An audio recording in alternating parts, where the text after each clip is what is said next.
The German Shepherd lunged so hard the chain-link fence buckled. 3 handlers had already quit. 2 were hospitalized. The dog, all 94 pounds of scar tissue and controlled fury, had destroyed 6 weeks of training, 2 career evaluations, and 1 sergeant's confidence. Atlas wasn't broken. He was waiting. Nobody at Fort Bragg understood that. Nobody except the quiet corporal standing at the edge of the yard in an ill-fitting uniform, holding a clipboard she didn't need, watching a war dog that everyone had already given up on, and whispering something no one else could hear.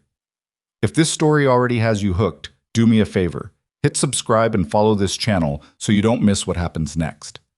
Drop a like and leave a comment telling me what city or country you're watching from. I want to see exactly how far this story travels. Now let's get into it. The morning PT formation at Braddock Base, Fort Drum, New York, had barely dismissed when the shouting started.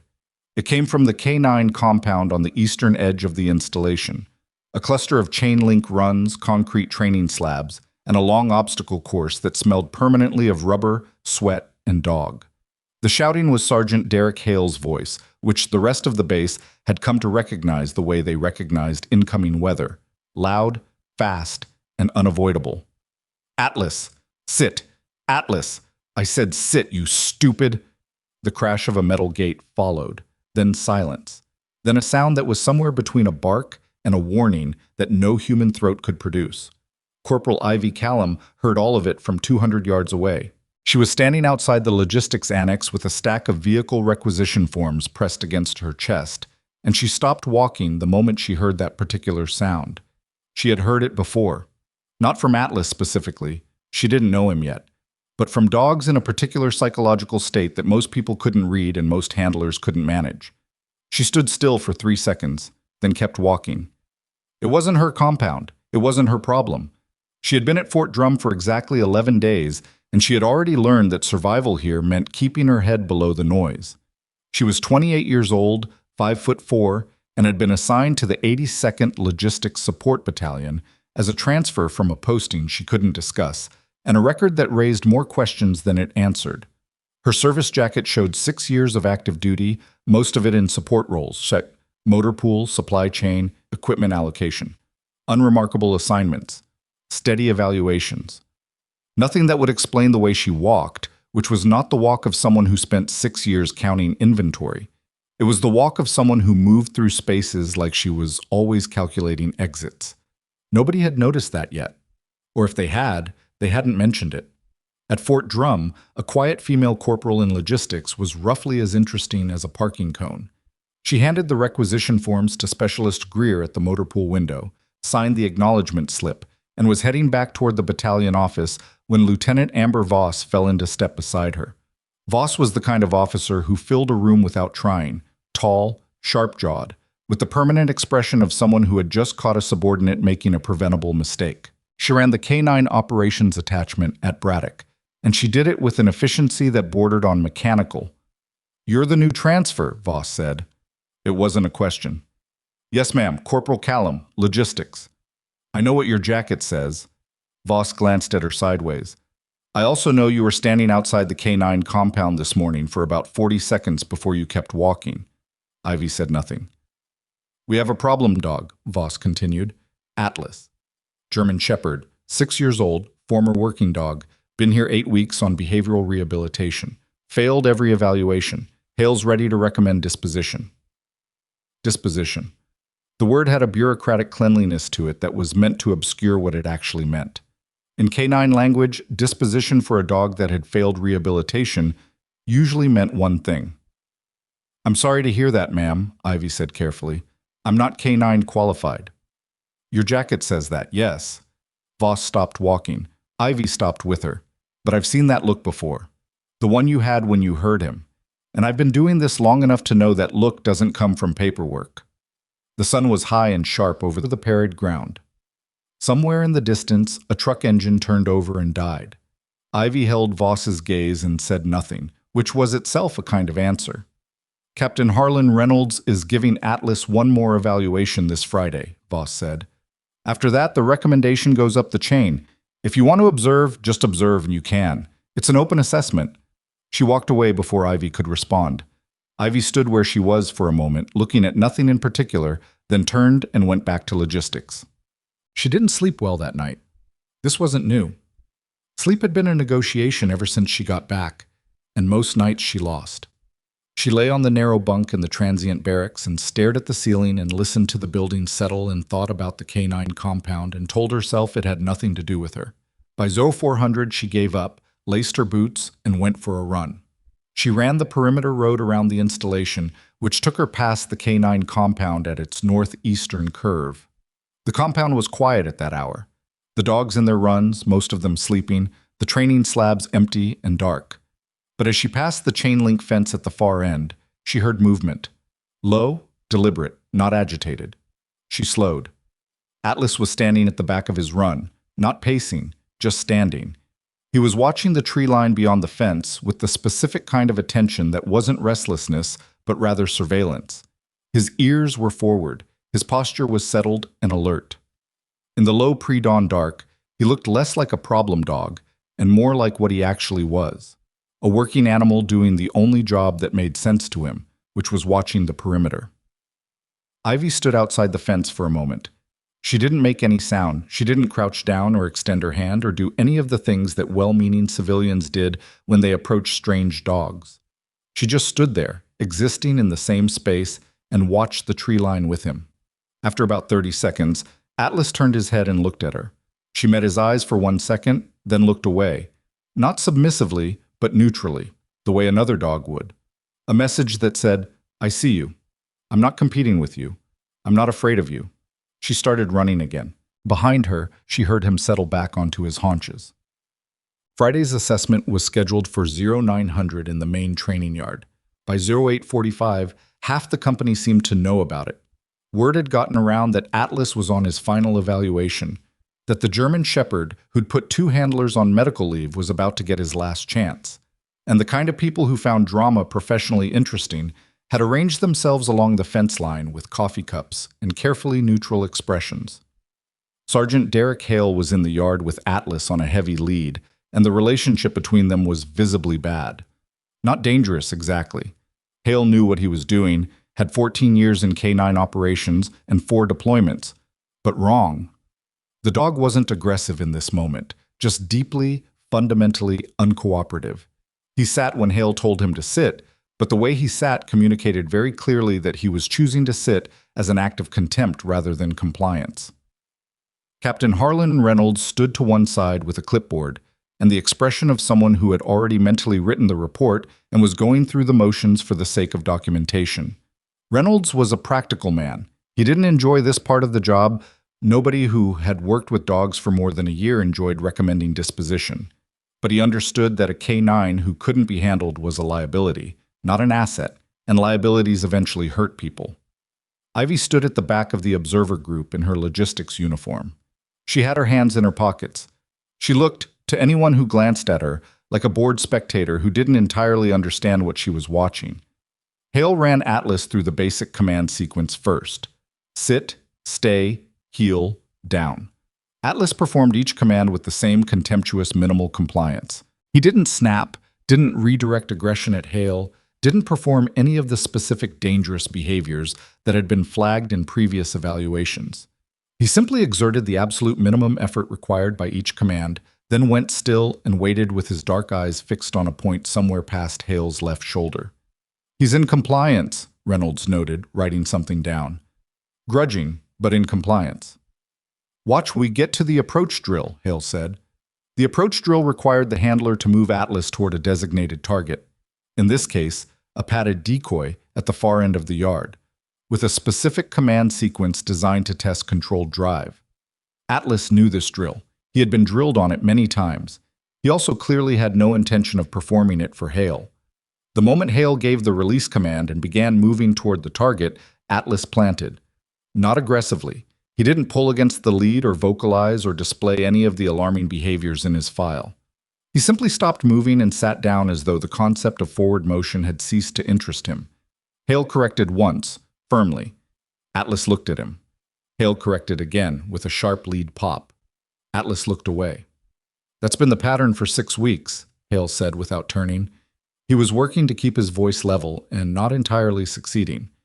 "He can do every element of the drill. He did all of them perfectly before he was transferred here. His previous handler's notes say he tested in the 98th percentile, and he will not perform a single coordinated sequence for me or anyone else on this team. Any idea why? Someone asked from the fence line. Dogs don't explain themselves, Hale said flatly. And if you're going to tell me I just need to build rapport, Sergeant Ortega, I have had 8 weeks to build rapport, and I am fresh out. There was an uncomfortable silence along the fence. Reynolds set his clipboard down. Let's talk disposition timeline. Can I try something? The voice was quiet. Not uncertain. There was nothing uncertain in it, but quiet in a way that seemed calibrated to cut through the ambient sound without rising above it. Everyone looked. Ivy had stepped away from the fence.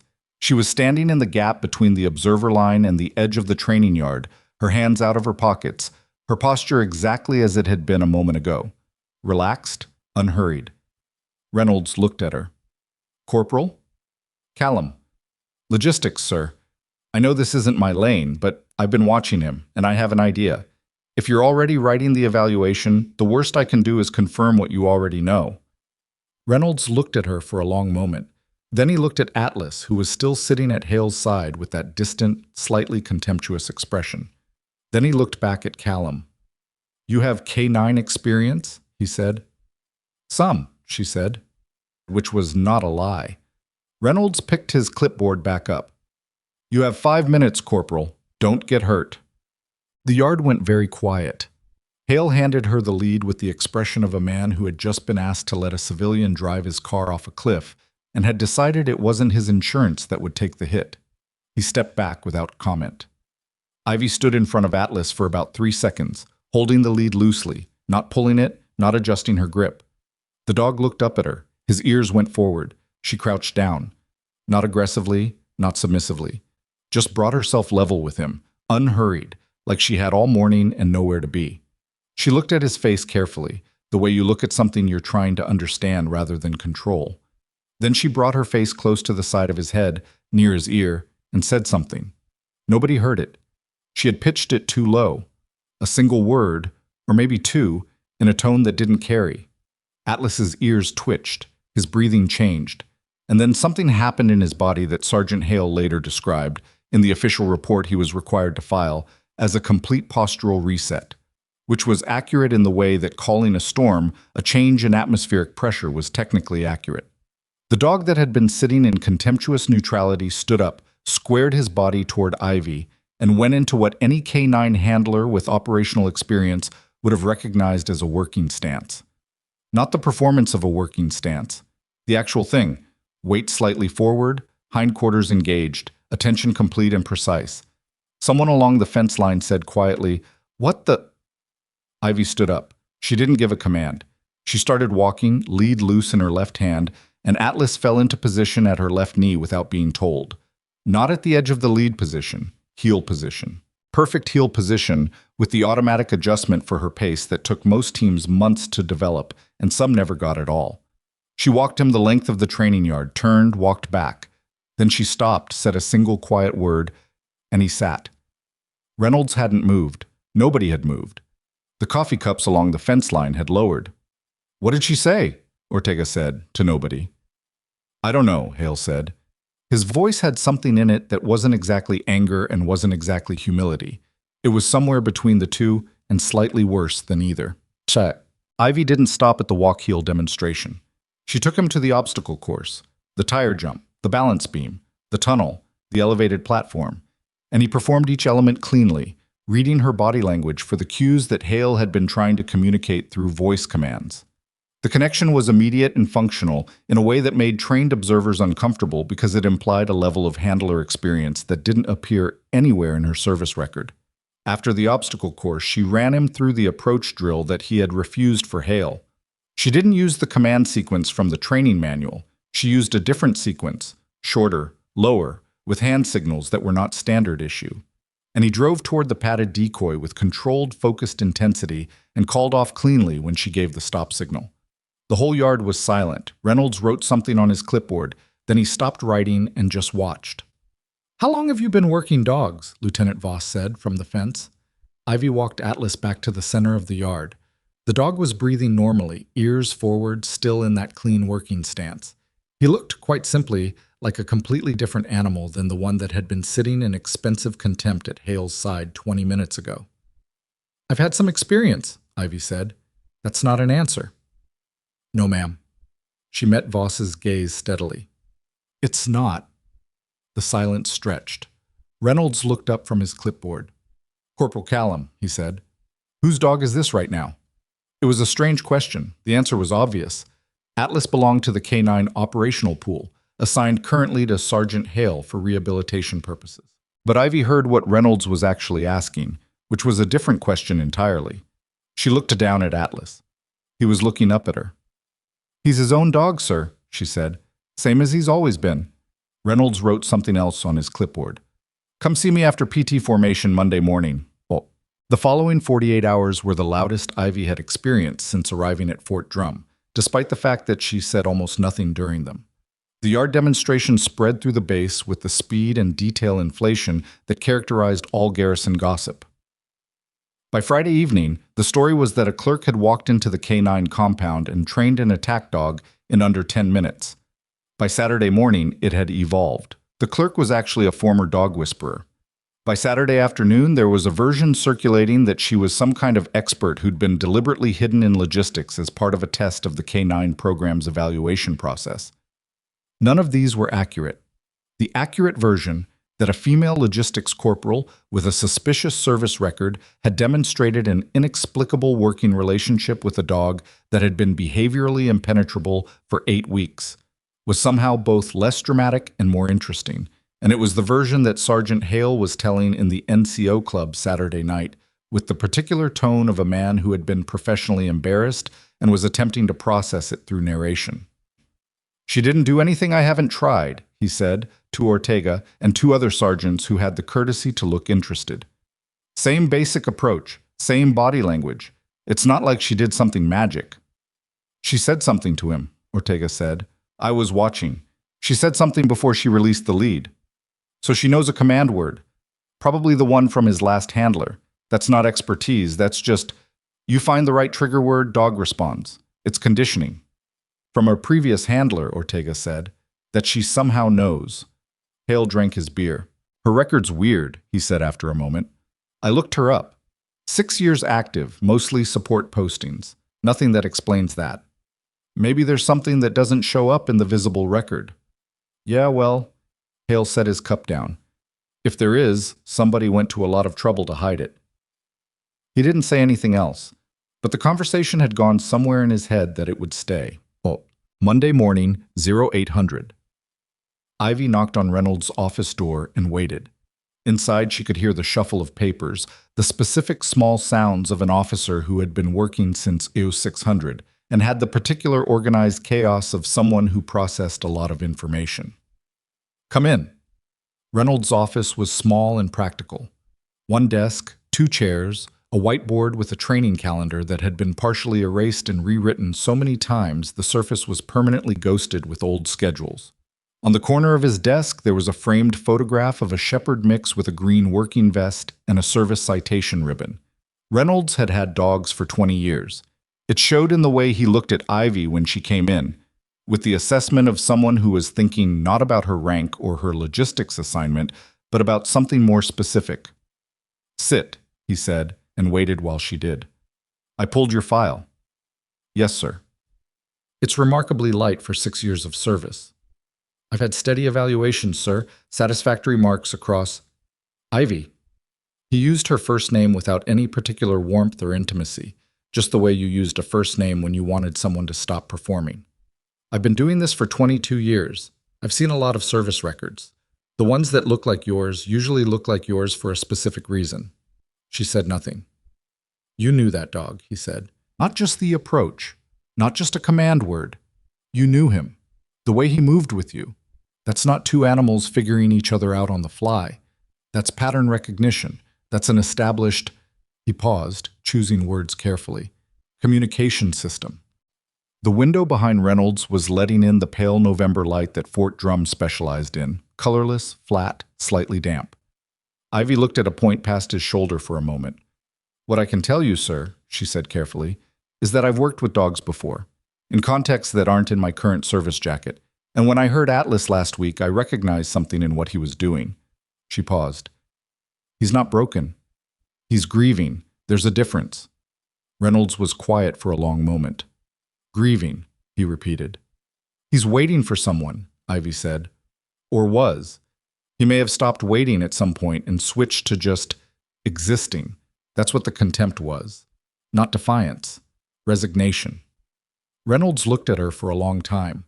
Outside, a vehicle drove past on the access road, and the sound of its engine faded and was gone.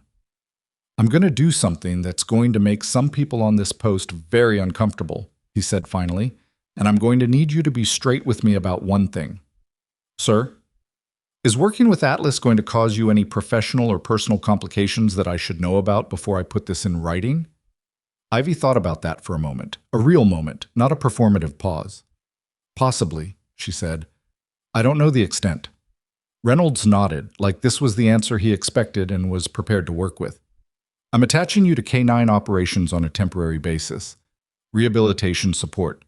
Your logistics duties are being redistributed. He picked up the clipboard on his desk. Sergeant Hale is going to have opinions about this. I imagine so, sir.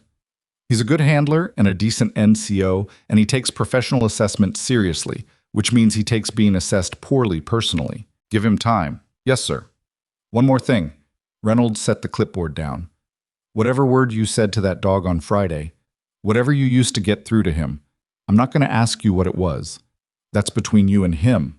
But if there comes a point where you decide to tell me where you learned it, I'd like to hear it. Ivy stood, straightened her uniform jacket. When that point comes, sir, she said, I'll tell you. She meant it. She didn't know when that point would be. She wasn't sure she was ready for what would come after it. The first week of attachment was harder than she expected, and she had expected it to be hard. Hale did not make a scene. He was too professional for scenes. But he made his position clear through the specific and elaborate professionalism of a sergeant who is communicating his feelings without saying them out loud.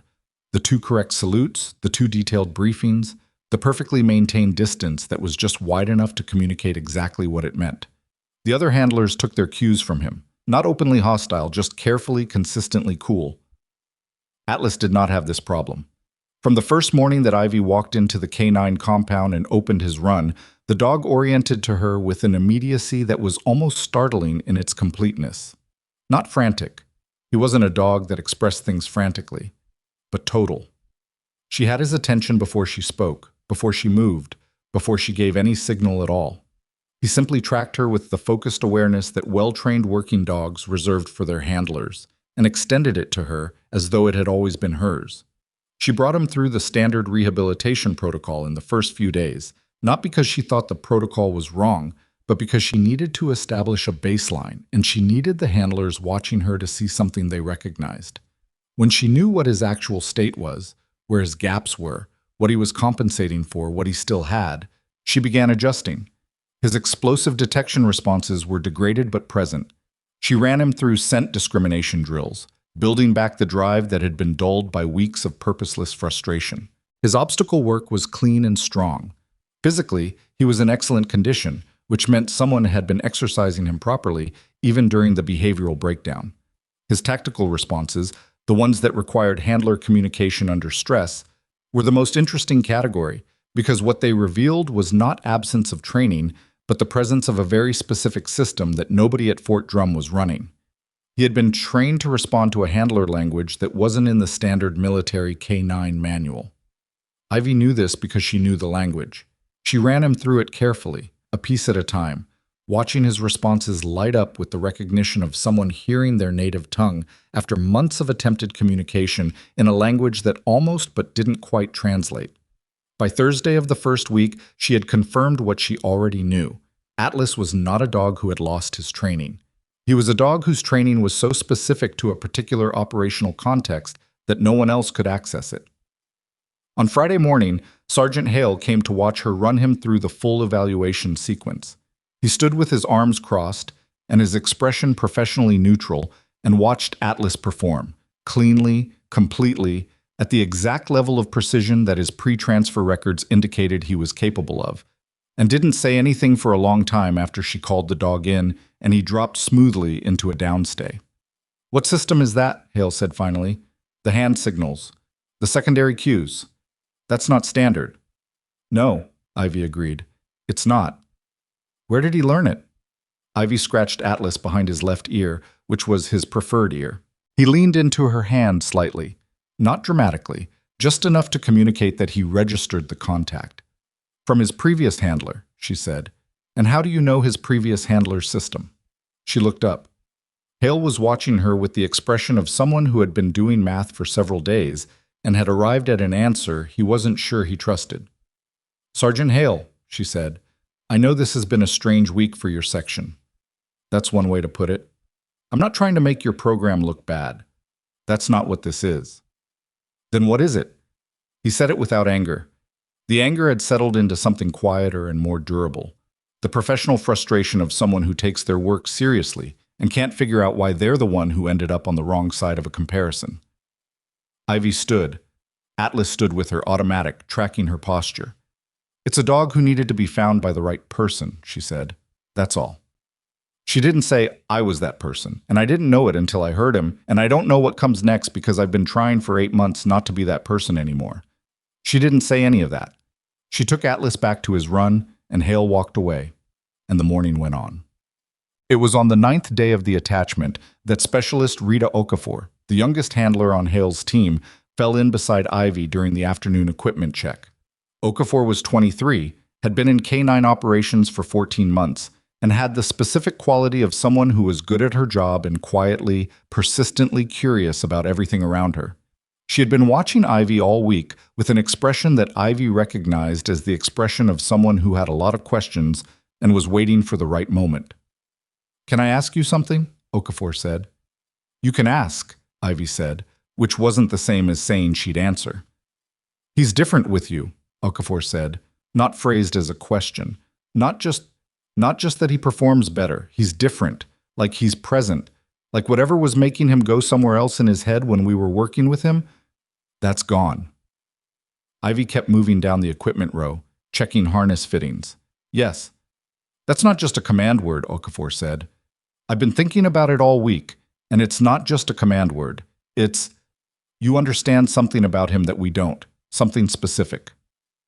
Ivy stopped at Atlas's tactical harness and ran her thumb along the chest strap. There was a small area of wear on the left side that hadn't been there at the start of the week, which meant he was pulling slightly to compensate for something in his gait. She noted it and kept moving. "Sometimes dogs go somewhere in their head," she said carefully. "When they've been through something they don't have a way to process. And they're still there, still functional, still present in a basic sense, but they're not available. Not really. And the thing that brings them back isn't a different training technique." She paused. "It's someone who's been in the same place." Okafor was quiet for a moment. Then, "Where have you been, Corporal Callum?" Ivy picked up the clipboard for the equipment log. "Places that don't show up in my service record," she said. "Check the chest strap on his harness before tomorrow's session. Left side mid-sternum. He's compensating for something." She walked to the next station. Okafor stood where she was for a moment, looking at Atlas's run, where the dog was watching Ivy move down the row with that clean, total attention. Then she went to check the harness. The second week started with a call from Reynolds' office. The summons was brief. Just a note slid under the logistics annex door, which was where she still technically belonged despite spending every working hour in the K-9 compound. She reported at 07:30, and when she came in, Reynolds had someone with him. The man was in civilian clothes, good quality, not expensive, the kind of clothes chosen specifically to avoid communicating anything. Late 40s, with the physical economy of someone who had spent a long time in operational environments and had learned to take up exactly the amount of space he needed and no more. He didn't introduce himself. He looked at Ivy the way someone looks at something they've been looking for. Reynolds cleared his throat. "Corporal Callum, this gentleman has requested a meeting on behalf of an office that I've been instructed not to identify. He's asked for 5 minutes." "That's irregular, sir," Ivy said. "It is," Reynolds agreed. He picked up his coffee cup. "I'll be in the hallway." He left. The man in civilian clothes looked at Ivy across the desk. "Corporal," he said, His voice was neutral, regional accent-free, the voice of someone who had trained themselves out of sounding like anywhere specific. "Sir," she said. "We know who you are," he said. "We've known since the transfer request came through. The question we've been asking internally is why you came here." A pause. "Specifically why you came here, to this installation, to this unit, 8 months after—" He stopped. "Chose a different approach. After your last operational posting concluded." The room was quiet. Ivy kept her hands relaxed at her sides. "I came here for logistics work," she said. "Yes." He didn't sound disbelieving exactly, more like someone noting the details of a story for the record. "The dog is a coincidence?" Something moved through her face very briefly and was gone. "I heard the dog," she said, and recognized him. The man in civilian clothes was quiet for a moment. "His records were supposed to be sanitized," he said. "Everything linking him to the previous posting, team, handler, deployment history, should have been flagged non-existent in the standard personnel system." "They were," she said. "I didn't recognize him from records." He understood what she was saying. She could tell by the small stillness that came into his posture. "You recognized him directly," he said. "I recognized what he was doing," she said. "And why?" Outside in the hallway, she could hear Reynolds moving, not listening, just present, doing what officers did when they were giving someone space while staying close enough to intervene if required. "There are people," the man said carefully, "who are going to be very interested in the fact that you're here, and in the fact that you've reestablished a working relationship with that specific animal." "I imagine," Ivy said. "Is that why you came?" She thought about that. The answer was complicated in a way that she hadn't fully worked out herself. A chain of half-decisions that started with a transfer request and ended here, in a room with a man from an office that didn't have a name, talking about a dog that wasn't supposed to exist on paper. "I came because I needed somewhere to be," she said. "And I stayed because he needed someone to come back." The man in civilian clothes looked at her for a long moment. Then he stood, which was apparently all the meeting he needed. "We'll be in touch," he said. "I expect you will," she said. He left. Reynolds came back in and sat down and looked at her with the expression of someone who had just confirmed a set of suspicions he'd been sitting on for 10 days. "That was a short meeting," he said. "Yes, sir." "You're not going to tell me who he was?" "I don't know who he was, sir," she said honestly. "I know what office he probably came from, but I don't know him specifically." Reynolds put his coffee cup down. "Ivy," he said, "in 22 years, I have never had a logistics corporal get visited by someone from an office that doesn't have a name." He paused. "I'm not asking you to tell me anything classified, but I'm going to tell you that whatever you were before you showed up at my installation, I have a dog who is functioning again because of it, and I am not in a hurry for that to change." Ivy felt something move through her chest that she hadn't expected and couldn't quite name. "Thank you, sir," she said. She meant it. The session that afternoon was a long one. She ran Atlas through everything: scent work, obstacle course, tactical approach, off-lead work, the full range of what he could do and what he was still rebuilding. He performed with a steady, gathering precision that was different from the first week. Less like recognition of old patterns, and more like integration of them, the dog and the handler beginning to recalibrate to each other after a long separation. Because that was what it was, she finally admitted to herself. Not introduction, recalibration. She was on the far end of the obstacle course, bringing him through the platform-to-tunnel sequence, when she noticed Okafor and 2 of the other junior handlers watching from the fence. Not gossiping, just watching, with the specific focused attention of people learning something. She ran the sequence twice more, varying the hand signal timing, watching him adjust. He adjusted faster each time. He was always like that. He'd always had that particular intelligence, the ability to map a new variation quickly and clean, the way some dogs could, and most couldn't. She thought about the man in civilian clothes and his question. "Is that why you came?" She hadn't had a good answer. She still didn't. What she had was this: a dog who had been waiting in a specific kind of grief for someone who hadn't come back, who had shut down and turned inward and been labeled broken by people who didn't have the context to understand what they were seeing, and an 8-month gap in her own life that she had been filling with logistics forms and careful invisibility and the particular flat quiet of someone who has survived something and isn't sure what they're supposed to do next. Atlas came off the tunnel at full extension, read her hand signal, drove past the next obstacle, and dropped into a down at the far platform with his muzzle on his paws and his eyes on her. She stood at the other end of the course and looked at him across 30 yards of dirt and rubber mats. We're the same, she thought. That's what I recognized. That's what he recognized.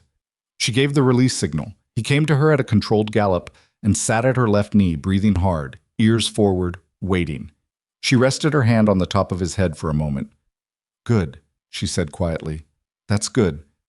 It was the most she had said about it, to him or anyone, since she arrived. The Friday of the second week, she brought him through a full tactical simulation for the first time. Reynolds was there, and Voss and Hale, who had stopped making excuses not to observe and was now watching with the intent concentration of someone who has decided that losing a professional comparison is survivable as long as you learn something from it. Several of the handlers were there. Okafor had positioned herself near the front. The simulation involved a notional suspect location, an approach route, a building entry, and an interior search, standard stuff, designed to test handler communication and dog drive under simulated stress conditions. Ivy ran it without rehearsal. She had read the scenario sheet once for 3 minutes and then put it down. She and Atlas moved through the approach route with a synchronized efficiency that, in Okafor's later description, didn't look like handler and K9 working together. It looked like one thing moving through a space and using two bodies to do it. The building entry was clean. The interior search was methodical and unhurried, which was harder than fast and much harder to train. Atlas located the two planted sample sources, indicated correctly on both, held his position for the designated time, and came off on signal without deviation. Total time, 7 minutes, 40 seconds. Penalty points, 0. The standard for advanced K9 teams was 8 minutes, 30 seconds, with up to 2 penalty allowances. Hale was quiet for a long time. Then he said, to nobody in particular, "What posting was she on before this?" Nobody answered, because nobody knew. But the question was out there now, floating in the air of the K9 compound, landing in the specific way that questions land when they are about to get answered whether the person they concern is ready or not. And Ivy, coming back across the training yard with Atlas at her left knee, could feel the question like a change in atmospheric pressure. The particular weight of incoming weather, building somewhere she couldn't quite see yet, moving in her direction with the unhurried certainty of something that has already decided where it's going to land. She felt it the way soldiers feel most things that matter, not as a thought, but as a shift in the body, something settling into readiness before the mind catches up. The question Hale had asked, what posting was she on before this, didn't go away after the simulation. It moved through the compound the way questions like that always move in military environments. Slowly at first, then faster, gathering detail and momentum, and the specific distortion that comes from passing through too many people who don't have all the facts. By Saturday evening, it had become something larger than Hale's original version. By Sunday, 3 different people had approached Reynolds with variations of the same concern wrapped in different language. Who is she actually? Why does she move like that? Why does the dog move like that with her? What are we not seeing? Reynolds told all 3 of them the same thing. She's attached to K9 operations on my authorization, her clearances are current, and her work speaks for itself. Which was true, and also answered none of the question. Ivy knew the conversations were happening. She had been in enough tight unit environments to know how information moved through them, and she understood that her presence, a logistics corporal who didn't act like a logistics corporal, working a dog that nobody else could work, visited by men from offices that didn't have names, was a stone that had been dropped into still water, and the ripples weren't done yet. She spent Sunday running Atlas on an unmarked trail outside the installation perimeter. It wasn't an authorized activity, technically, but Reynolds had given her informal permission to take him off the training slabs for conditioning work, and she had a way of reading when a dog needed to be somewhere that wasn't a concrete yard surrounded by people who were watching him for performance data. Atlas needed tree cover and variable terrain and the specific freedom of moving without a performance agenda. She did too, if she was honest. They ran 6 miles, she and the dog, through the flat winter woods north of Fort Drum, and for those 6 miles she didn't think about the man in civilian clothes, or the incoming weather of institutional curiosity, or the thing she was going to have to do eventually, which was explain herself. She thought about the ground under her feet, and the sound of Atlas moving through the brush, and the way the trees broke the pale December light into pieces. When they got back, there was a message on her bunk from Reynolds. 2 sentences. Meeting at 0800 Monday. Bring your chain of custody documentation for Atlas. She sat on the edge of the bunk and held the note for a moment, then folded it and put it in her pocket. The 0800 meeting was not what she expected, which was itself information. She had prepared for institutional scrutiny, some version of HR paperwork and clearance verification, and the careful bureaucratic process of legitimizing what had been an informal arrangement. What she found when she came in was Reynolds, Voss, and a woman she hadn't seen before who was sitting in the corner chair with a tablet and the specific stillness of someone who was there to observe rather than participate. Corporal Callum, Reynolds said. Sit. She sat. Atlas, who she had brought because the chain of custody note implied his presence was required, settled into a down at her left and put his chin on his paws. We've received a formal request, Reynolds said, from Joint Special Operations K9 Command to conduct an evaluation of Atlas's current operational status. The room was very quiet. They want to know, Voss said, picking up where Reynolds left off, with the slight edge in her voice that indicated she had feelings about this development. Whether he's been sufficiently rehabilitated to return to an operational unit. He's been in rehabilitation for 8 weeks, Ivy said carefully, 2 of which have been productive. They're aware of the timeline, Reynolds said. They're also aware of the simulation results from Friday.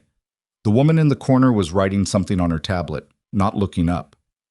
Who submitted the simulation results to JSOK Command, Ivy said. Reynolds and Voss exchanged a half-second look that told her everything she needed to know about that question, which was that the answer was complicated and probably involved the man in civilian clothes who had come and gone from Reynolds' office 10 days ago. The evaluation team will be here Thursday, Reynolds said. They'll want to run their own protocols, full operational assessment, not the rehabilitation benchmarks we've been using, but active deployment readiness. That's a significant jump, Ivy said. Yes. She looked at Atlas. He was watching her with the patient attention of a dog who has learned that human conversations that involve him take longer than they need to and usually end with him being asked to demonstrate something. Who runs the assessment? She asked. A sergeant first class named Burrell, Voss said. He's from the JSOK Training Center. He's done this 100 times. He knows the program. And he'll be assessing Atlas, Ivy said. Or assessing us. Voss paused. Reynolds answered. Both, he said. That's the honest answer. The woman in the corner looked up from her tablet for the first time.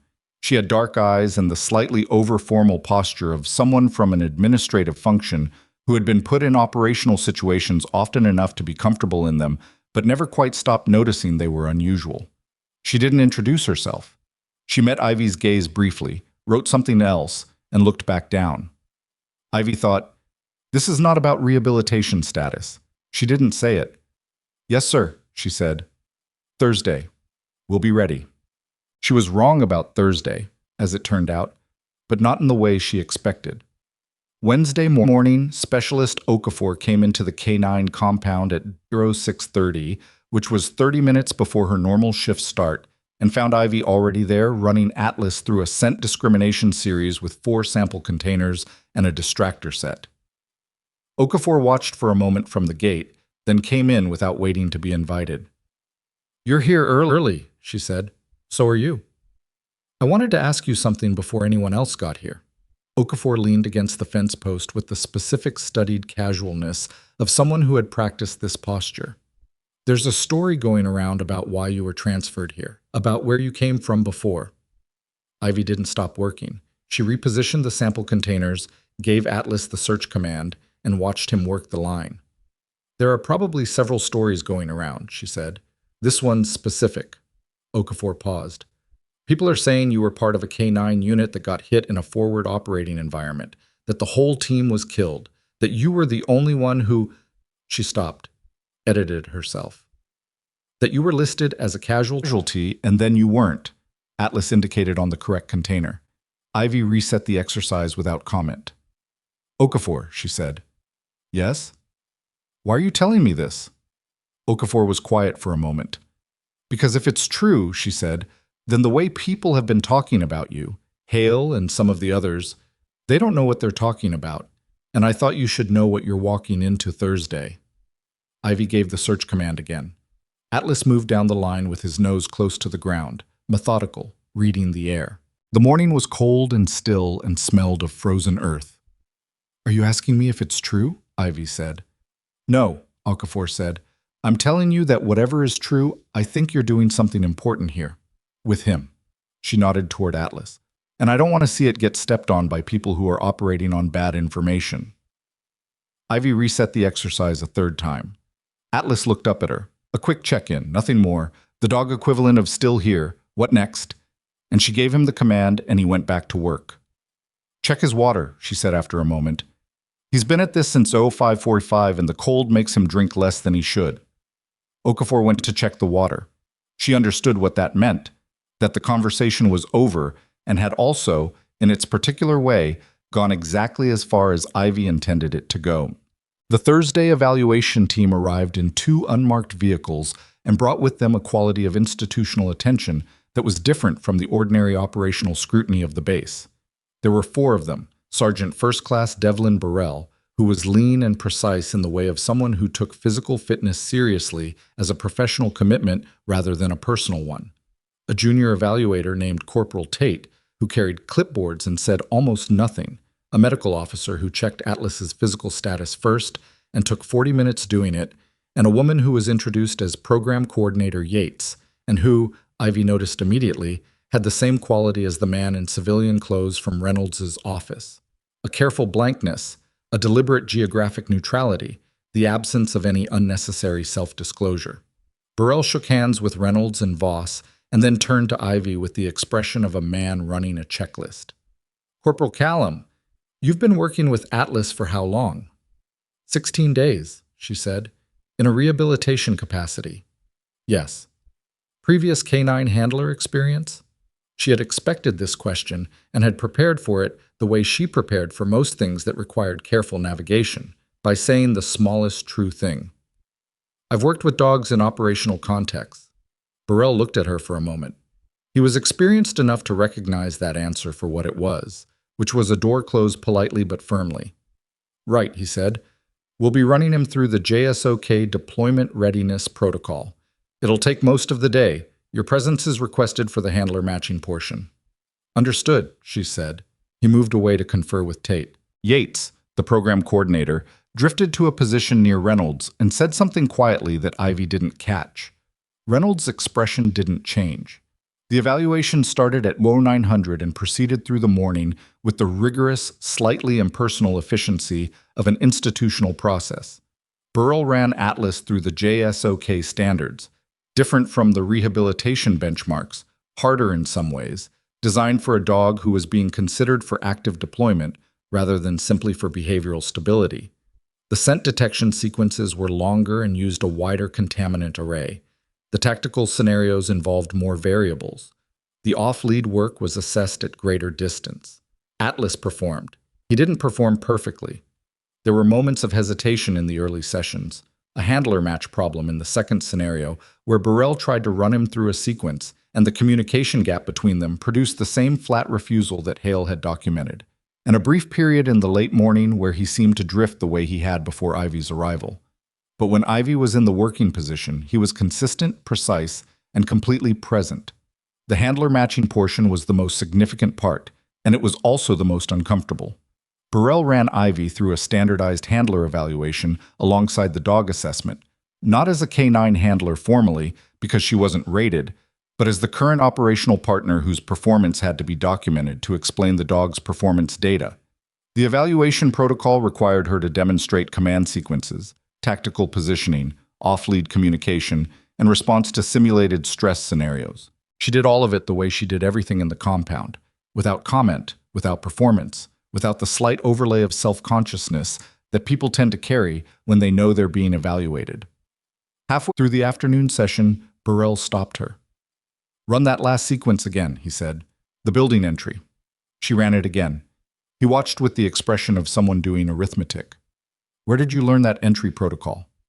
"It's the standard approach," she said. It's not the standard approach, he said. It's close to it. But the way you're reading the dog's position indicators before you move, that's not in the standard curriculum. She said nothing. Where did you learn it? He said again. She looked at him directly. I learned it by working with dogs in environments where getting it wrong had consequences. Burrell was quiet for a moment. Then he turned to Yates, who had been watching the afternoon session from a position near the observation fence. They had a short exchange that Ivy couldn't hear. Yates wrote something.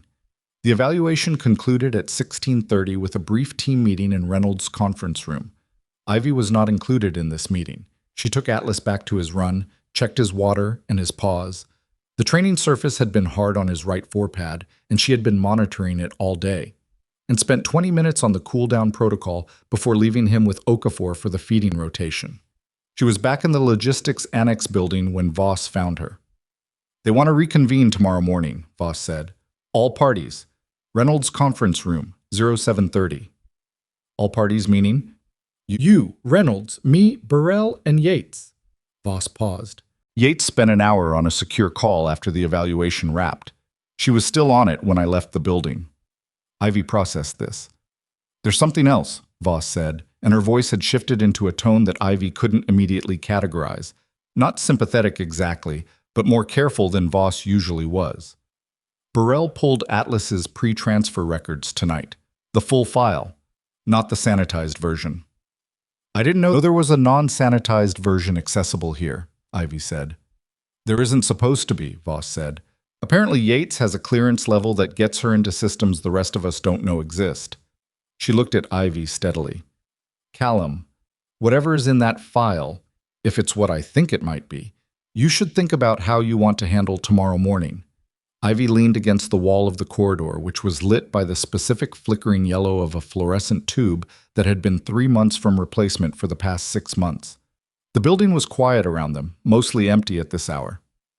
What do you think is in the file, ma'am? She said. Voss pressed her lips together briefly.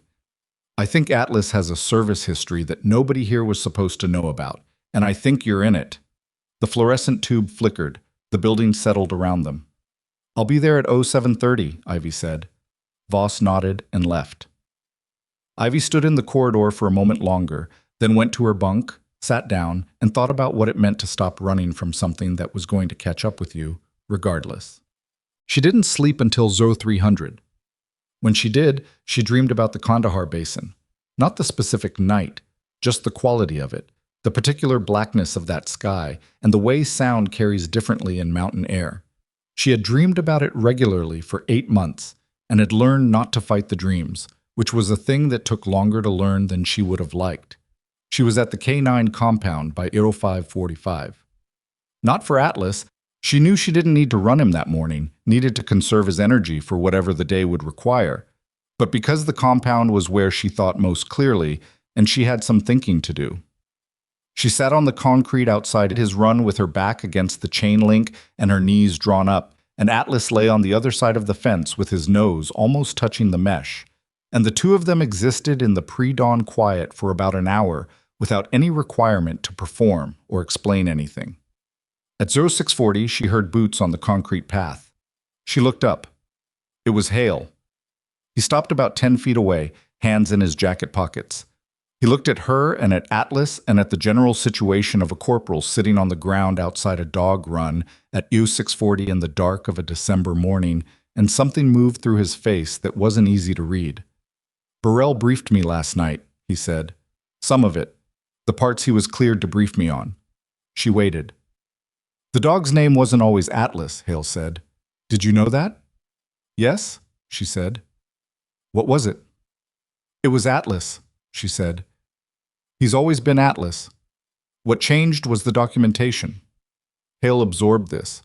He looked at the dog who was watching him with neutral interest. He hated me, he said. Not personally. I know that now. I wasn't the right person. You're a good handler, Ivy said. You did everything right. The problem wasn't the technique. No. He kicked a small piece of concrete debris off the path. The problem was I had no idea who I was working with. He paused. Either of you. The compound was quiet around them. Somewhere across the installation a vehicle engine turned over. The sky was just beginning to shift from black to a dark, grainy gray. "Hale," she said. "What did Burrell tell you?" He looked at her directly. "That your name isn't in the K9 system because you were never officially a K9 handler," he said. "That your record has been managed. That Atlas's previous unit designation is classified above my access level." He paused. "And that whatever happened to that unit, this dog and one other person were the only things that came out of it." The mesh fence was cold against her back. She could feel Atlas's warmth through it, the specific heat of a dog at rest, which had always been something she found steadying in a way she couldn't articulate and had stopped trying to. "You said one other person," she said. "Yes." "Burrell said that specifically." "He did." Hale studied her. "Was he wrong?" She looked at the eastern sky, which was beginning to lighten in the specific flat way of a winter dawn at Fort Drum. No drama, no color, just the slow gray accumulation of morning arriving because it was required to. "No," she said. "He wasn't wrong." Hale nodded once, slowly, like someone completing a calculation he had been working on for several weeks. "All right," he said. He started to walk away, then stopped.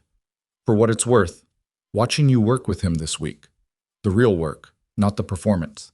He paused, choosing words with the careful effort of someone who didn't usually choose them carefully. "I've been in K9 operations 14 years. I've worked with good handlers, and I've worked with great handlers." He looked at Atlas, not at her. "What you have with him isn't a technique." He walked away. She watched him go until he turned the corner of the kennel building and was out of sight, then looked back at Atlas, who had not moved from his position at the fence. "He's not wrong either," she told the dog. Atlas put his chin on his paws. The 0730 meeting was already dense with unspoken things when she walked in. Reynolds was at the head of the table with his hands folded, which was how he sat when he was managing something difficult. Voss was to his right, expression professionally neutral. Burrell sat across from an empty chair that was clearly meant for Ivy, and Yates was at the end of the table with her tablet and the particular still alertness of someone who has been operational for a long time and doesn't waste energy on performative body language. Ivy sat down. Nobody spoke for a moment. "I want to be straightforward with everyone in this room," Yates said. Her voice was measured and exact. "What we found in the full operational record is going to require some adjustment in how this situation is being managed." She set her tablet down. "Corporal Callum, I'm going to give you an opportunity to speak to the record before we proceed. You can decline." Ivy looked at her. "I won't decline." Yates nodded once. Atlas was assigned to Forward Operating Team K97 under classified operational parameters during a deployment cycle that concluded approximately 9 months ago. The team operated in a high-risk environment and sustained catastrophic losses during an event that remains classified above the access level of everyone in this room except myself. She paused. "The record indicates 1 human survivor. It also indicates 1 K9 survivor. Those 2 were subsequently separated during the casualty management process. The K9 was routed through the standard rehabilitation pipeline, and the human survivor was processed through a medical protocol that resulted in an administrative reassignment. Reassignment to logistics," Reynolds said quietly. "Yes." "And nobody connected them," Burrell said. "It wasn't quite a question."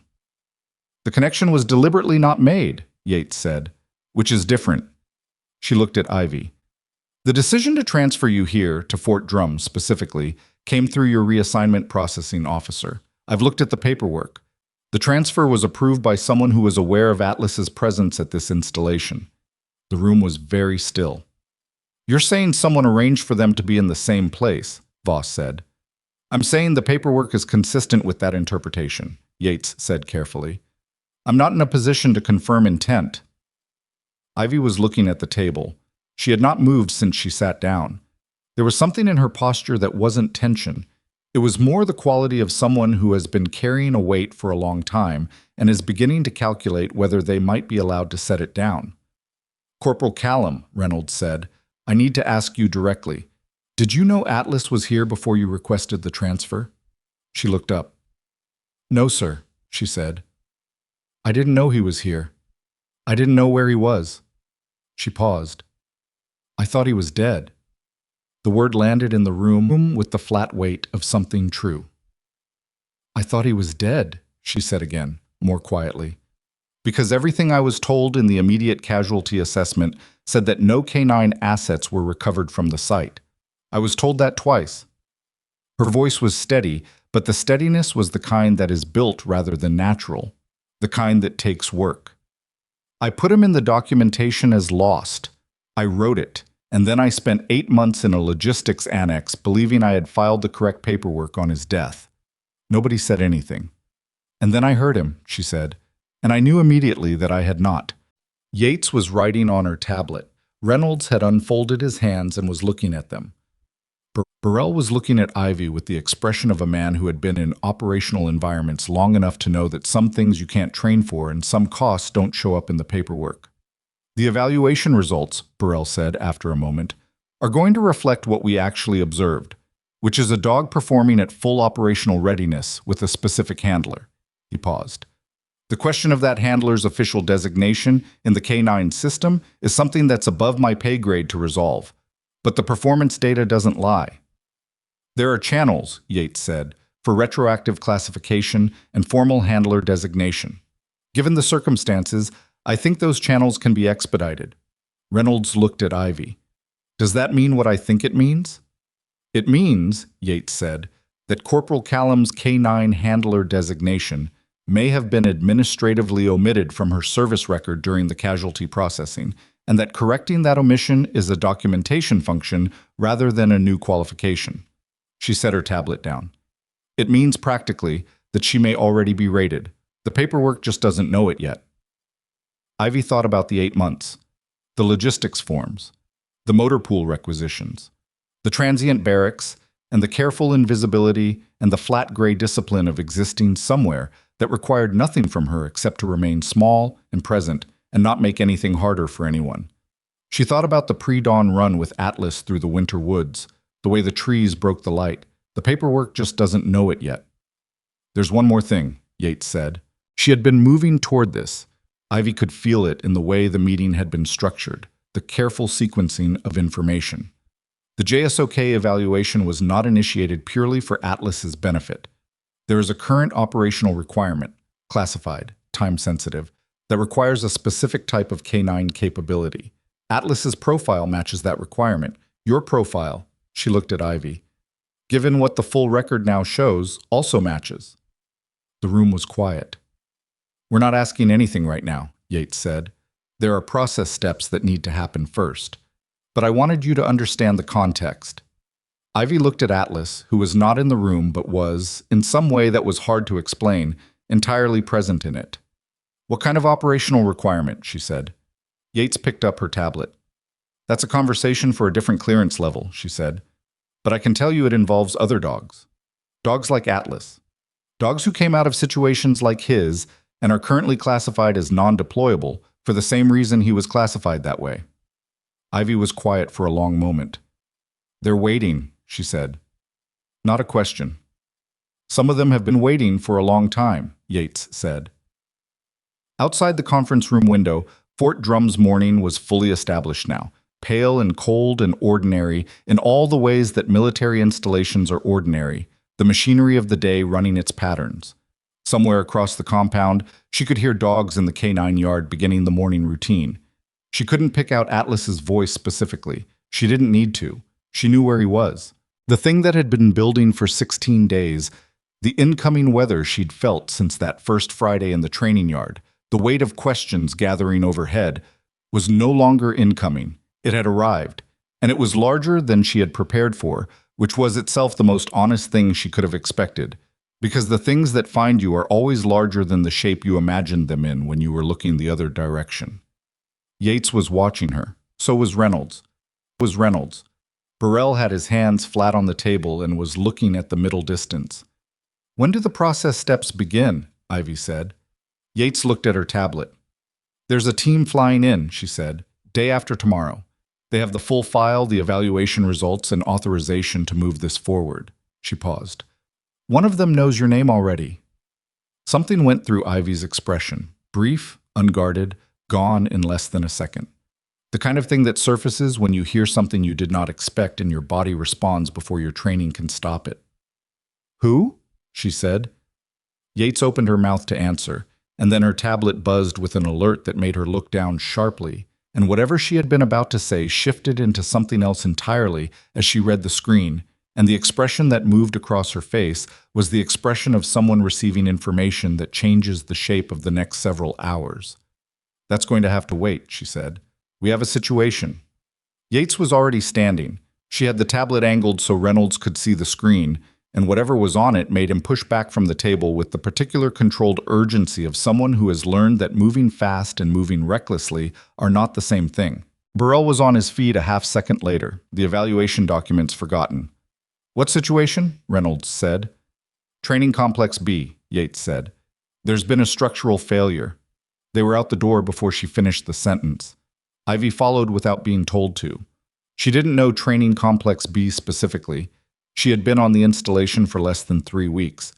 But she tracked the direction of movement and fell in behind Burrell, who was moving with the long-strided purposefulness of someone who had responded to emergencies in more complicated environments than this one, and had learned that the fastest way to get somewhere is to stop thinking about how far away it is. Training Complex B was on the northeastern edge of the installation, past the K9 compound, a cluster of 3 prefabricated training structures used for urban operations simulation. Ivy had seen them from the perimeter road on her early morning runs. Rectangular buildings with plywood facades and interior staging for room clearance and structural search scenarios. Not permanent construction. Load-bearing walls with questionable tolerances, especially in winter, especially after the freeze-thaw cycle that Fort Drum's geography specialized in. She understood the situation before she saw it. The sound came first, a low, ongoing groan of stressed material, and underneath it the sharper, intermittent crack of something giving way in stages. Then they came around the corner of the K9 compound and the scene opened up. The center structure of the complex had partially collapsed on its southern side. A section of the upper training level folded inward, debris scattered across the access path, and a cluster of people at the perimeter doing the specific thing that clusters of people do at emergencies, which was standing at an uncertain distance between wanting to help and not knowing how. 3 soldiers were already inside the collapse zone, which was either brave or catastrophically unwise depending on the stability of what remained standing. One of them was Sergeant Paul Nordstrom, a senior NCO from the infantry battalion who ran the Urban Operations Training Program and had apparently been inside running an assessment when the structure shifted. The other 2 were junior soldiers who had gone in after him, which was the instinct and also the problem. "Get those 2 out," Reynolds said immediately to Burrell, who was already moving toward the collapse perimeter. The structure groaned. A section of the upper facade tilted another 3 degrees, dust sifting from the edge. Ivy assessed fast.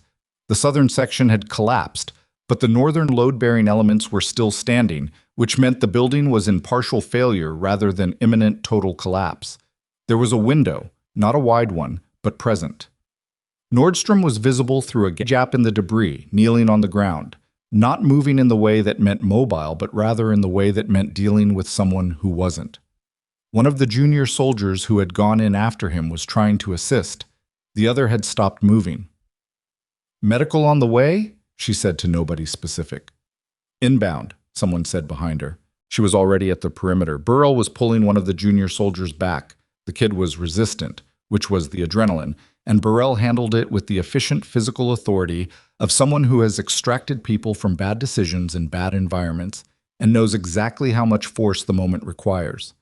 The second junior soldier came out on his own when he saw the first one being extracted. Nordstrom was still inside. "Nordstrom," Reynolds called. "Status." "I've got a casualty." His voice was strained but functional. "Barker. He's got something on his leg. I can't move him without risk.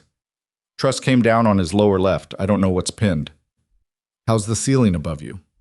A pause. "Not good." Ivy looked at the structural gap, the space through which Nordstrom was visible, wide enough for one person moving carefully.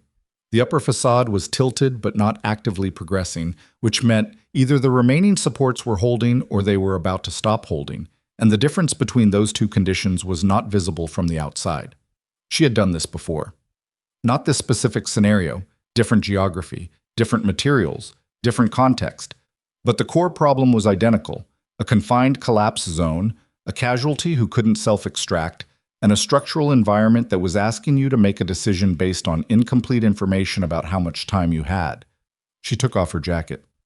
"What are you doing?" Voss said. "Going in," Ivy said. "The gap's viable. The northern supports are holding." She looked at the structure for another 2 seconds, checking, not hesitating. "If the southern facade shifts again before I get him stabilized, the gap closes. I need to move now." "You're not a medic," Voss said. "I have medical training," she said. Which was true, and like most true things she said about her background, was significantly underselling the reality. Reynolds was looking at her.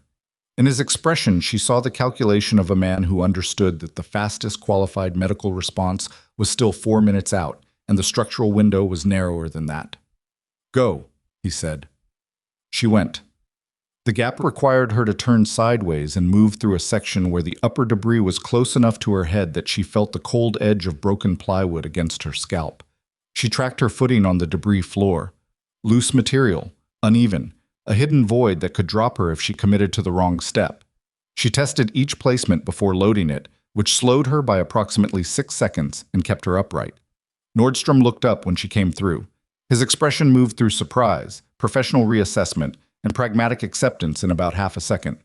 He had blood on his sleeve, his own, from a laceration she could see above the elbow, and the particular pale tightness around his mouth of someone managing pain that they're refusing to let manage them. "Corporal," he said. "Status on Barker," she said. She was already moving to the casualty. Private First Class Barker was on his back, approximately 22 years old, conscious but with the unfocused quality of someone in significant pain and early shock. The left leg, she assessed visually first before touching, had a section of truss across it, mid-thigh. The truss was not a large piece, maybe 30 kilograms, which was the partly good news. The bad news was that it had come down at an angle, and she couldn't determine without examination whether the compression had caused a fracture and whether the fracture, if present, had produced any vascular involvement. "Barker," she said, "I'm here. Look at me." His eyes found her face. He was tracking, which was important. "Does it hurt more when you breathe?" she said. "No." His voice was strained but clear. "Okay. I'm going to check your leg. Tell me if the pain changes quality. If it goes from pressure to sharp, you tell me immediately." She checked. Nordstrom held Barker's shoulders steady without being asked, which told her he had basic trauma stabilization training and was functional enough to use it. The truss was resting rather than driven.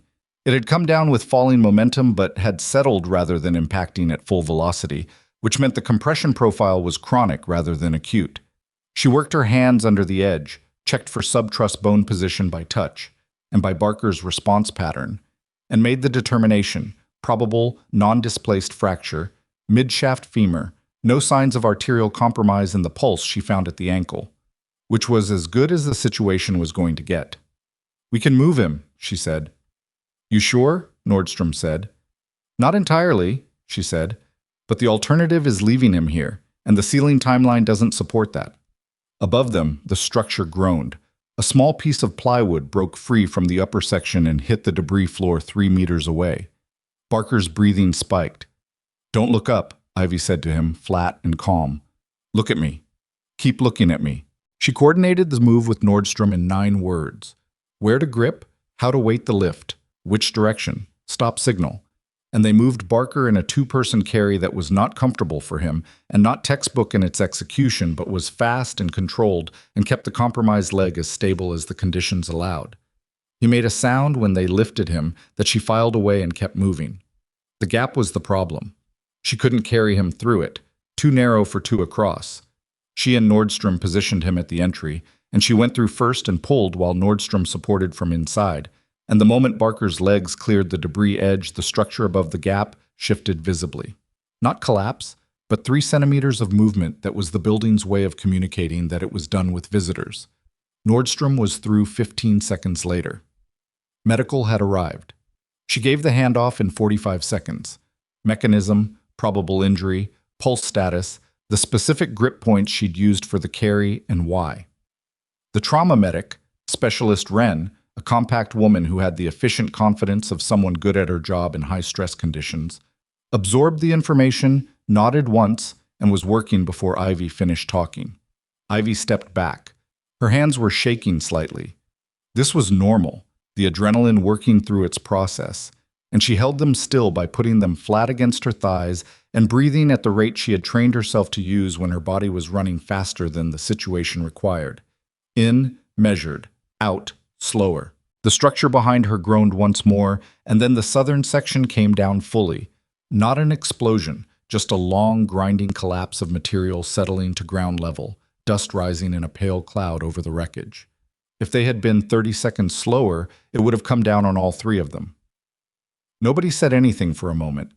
Then Reynolds said quietly, "Is everyone accounted for?" Burrell ran the head count. Everyone was out.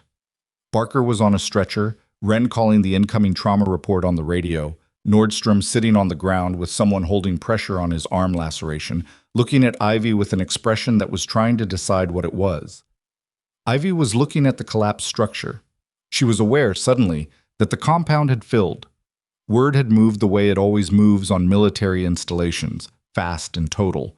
And there were people at every access point, some of them her compound, some from other units, all of them watching. She had been aware of none of them for the past 8 minutes and was aware of all of them now. She reached down and picked up her jacket from where she had dropped it at the perimeter. Her uniform sleeve had torn at the shoulder seam during the Barker extraction. She hadn't felt it happen, but it had. The tear exposed the edge of her left upper arm, and along that edge, partially visible, was what had been there for 6 years. A tattoo, small and precise, that anyone familiar with classified unit designations would have recognized as belonging to exactly one operational team that was listed in the classified record as having been entirely lost. She didn't notice it immediately. She was pulling the jacket on, focused on Wren's radio traffic and Barker's status and the secondary check on Nordstrom that she was calculating she needed to do. Burrell noticed it. He was standing 6 feet away and he saw it with the attention of someone who had spent the morning reading a classified file that contained, among other things, a unit designation that matched what was on her arm. His face went very still in the way that faces go still when a piece of information completes something that has been incomplete. He didn't say anything. He looked at Yates. Yates had seen it too. The moment lasted about 3 seconds, and then Ivy had the jacket on, and the moment was gone, and she was moving toward Nordstrom to check his arm, and the compound was still moving and functioning around her. But something had shifted. She could feel it in the air the way she felt the structural failure, not as a thought, but as a change in the weight of the environment around her. Nordstrom looked up when she crouched beside him. "That was good work," he said. He said it like a man who has a specific definition of good work and doesn't use the term loosely. "How's the arm?" she said. "Laceration. Not deep." He studied her face. "You've done building extractions before." "Yes." "In what context?" She looked at the laceration. Clean edges, manageable length, the bleeding already slowing under pressure. "You're going to need 4 or 5 sutures," she said. "Not urgent, but today." "You're not going to answer that." "No," she said. "I'm not." He accepted this with the equanimity of a senior NCO who has long since stopped expecting complete answers from situations that generate them. "Barker's going to be okay," he said. It was half statement, half question. "Femur fracture, no vascular compromise," she said. "He'll be in a cast for 8 weeks. He'll be okay." Nordstrom exhaled. Some of the tension went out of his posture and left him looking, for a moment, like a man who was tired and had a laceration on his arm and had just watched something almost go much worse. "Thank you," he said. Not to the compound or the situation, to her specifically. She stood. Across the compound, Yates was on her tablet and Burrell was making a call. Reynolds was coordinating with the incoming command response. There would be an investigation, a structural review, a safety report, all the institutional machinery that activates when something breaks. And something had broken, though not only the building. She could see it in the way Burrell was standing, the angle of his body, the specific tension of someone who is on a call they didn't expect to make. She could see it in the way Yates was watching her, even while managing her tablet, with the peripheral attention of someone tracking 2 things at once. They had seen the tattoo. She knew what unit designation it was. She knew exactly what scene it meant, in the context of everything that had been in that classified file. in the context of the evaluation and the meeting and Yates's interrupted sentence about the team flying in. She thought about the question Yates hadn't finished answering. One of them knows your name already. The compound was still busy around her. Barker's stretcher was being loaded. Nordstrom was being walked toward the aid station. The collapsed structure had stopped moving and was just wreckage now, quiet and done. She stood in the middle of it and waited. Burrell ended his call and walked toward her with the directness of someone who has stopped managing a process and started managing a revelation. Yates was a step behind him. Reynolds, having handed off the incident coordination, came from the other direction. They converged on her at roughly the same moment, which would have felt like an encirclement in a different context. In this context, it felt like something else. The specific gravity of a situation that has finally stopped pretending to be smaller than it is. "Callum," Burrell said. He stopped a meter away. "I need to ask you something directly, and I need you to answer me directly." She looked at him. "Task Force K-97," he said. "Kandahar Basin. 14 months ago." He paused. "You weren't the administrative survivor, were you?" It was not phrased as a question. The compound around them had its own noise, voices, vehicles, the radio traffic from the incident response. And she stood in the middle of it and looked at Burrell and made the decision that she had been not making for 8 months, which was the decision to stop performing the smaller version of herself. "No," she said, "I wasn't." Burrell's jaw tightened once. Reynolds closed his eyes for a half-second. Yates wrote something on her tablet with a precision that suggested she had been waiting for this answer. "You were the team leader," Burrell said. "Yes." "Classified rank?" "Yes." "And the records that list you as a logistics corporal with 6 years of support role experience are accurate in the facts they contain," she said, "and inaccurate in what they omit." The statement sat between them with the particular weight of an understatement that everyone present understood was doing significant work. Reynolds opened his eyes. He looked at her with the expression of a man who has been a professional for 22 years and has just realized that he has been, for the past 3 weeks, both significantly deceived and not deceived at all. That everything she had shown him was real, and the only thing that wasn't real was the frame around it. "Who did this?" he said. Not angry, asking. "The processing system during casualty management," she said. "When I came out of the medical protocol, my records were managed. I don't know exactly by whom. I know it was done quickly, and I know I didn't fight it." She paused. "I wasn't in a state to fight anything for the first few months." "And the transfer here?" Reynolds said. "I told Yates the truth," she said. "I didn't know Atlas was here. I didn't engineer it." Yates looked up from her tablet. "The transfer order originated from a processing officer whose name appears in Atlas's classified handling record," she said. "Someone connected the dots on our end without informing Corporal, without informing her." "What rank?" Reynolds said to Yates. "Above everyone in this compound," Yates said. The implication settled. Somewhere above their access level, someone had known where Atlas was, had known where she was, and had put the transfer order through with the specific, unattributed care of someone doing something they couldn't do officially. She thought about the pre-dawn run through the winter woods, the way the trees broke the light, the decision she had believed was hers. Maybe it was. Maybe the decision to stop and listen when she heard Atlas, the decision to walk through that gate, to whisper the word, to stay. Maybe those were hers, regardless of what arrangement had put her in range to make them. The decision still happened. The recognition was still real.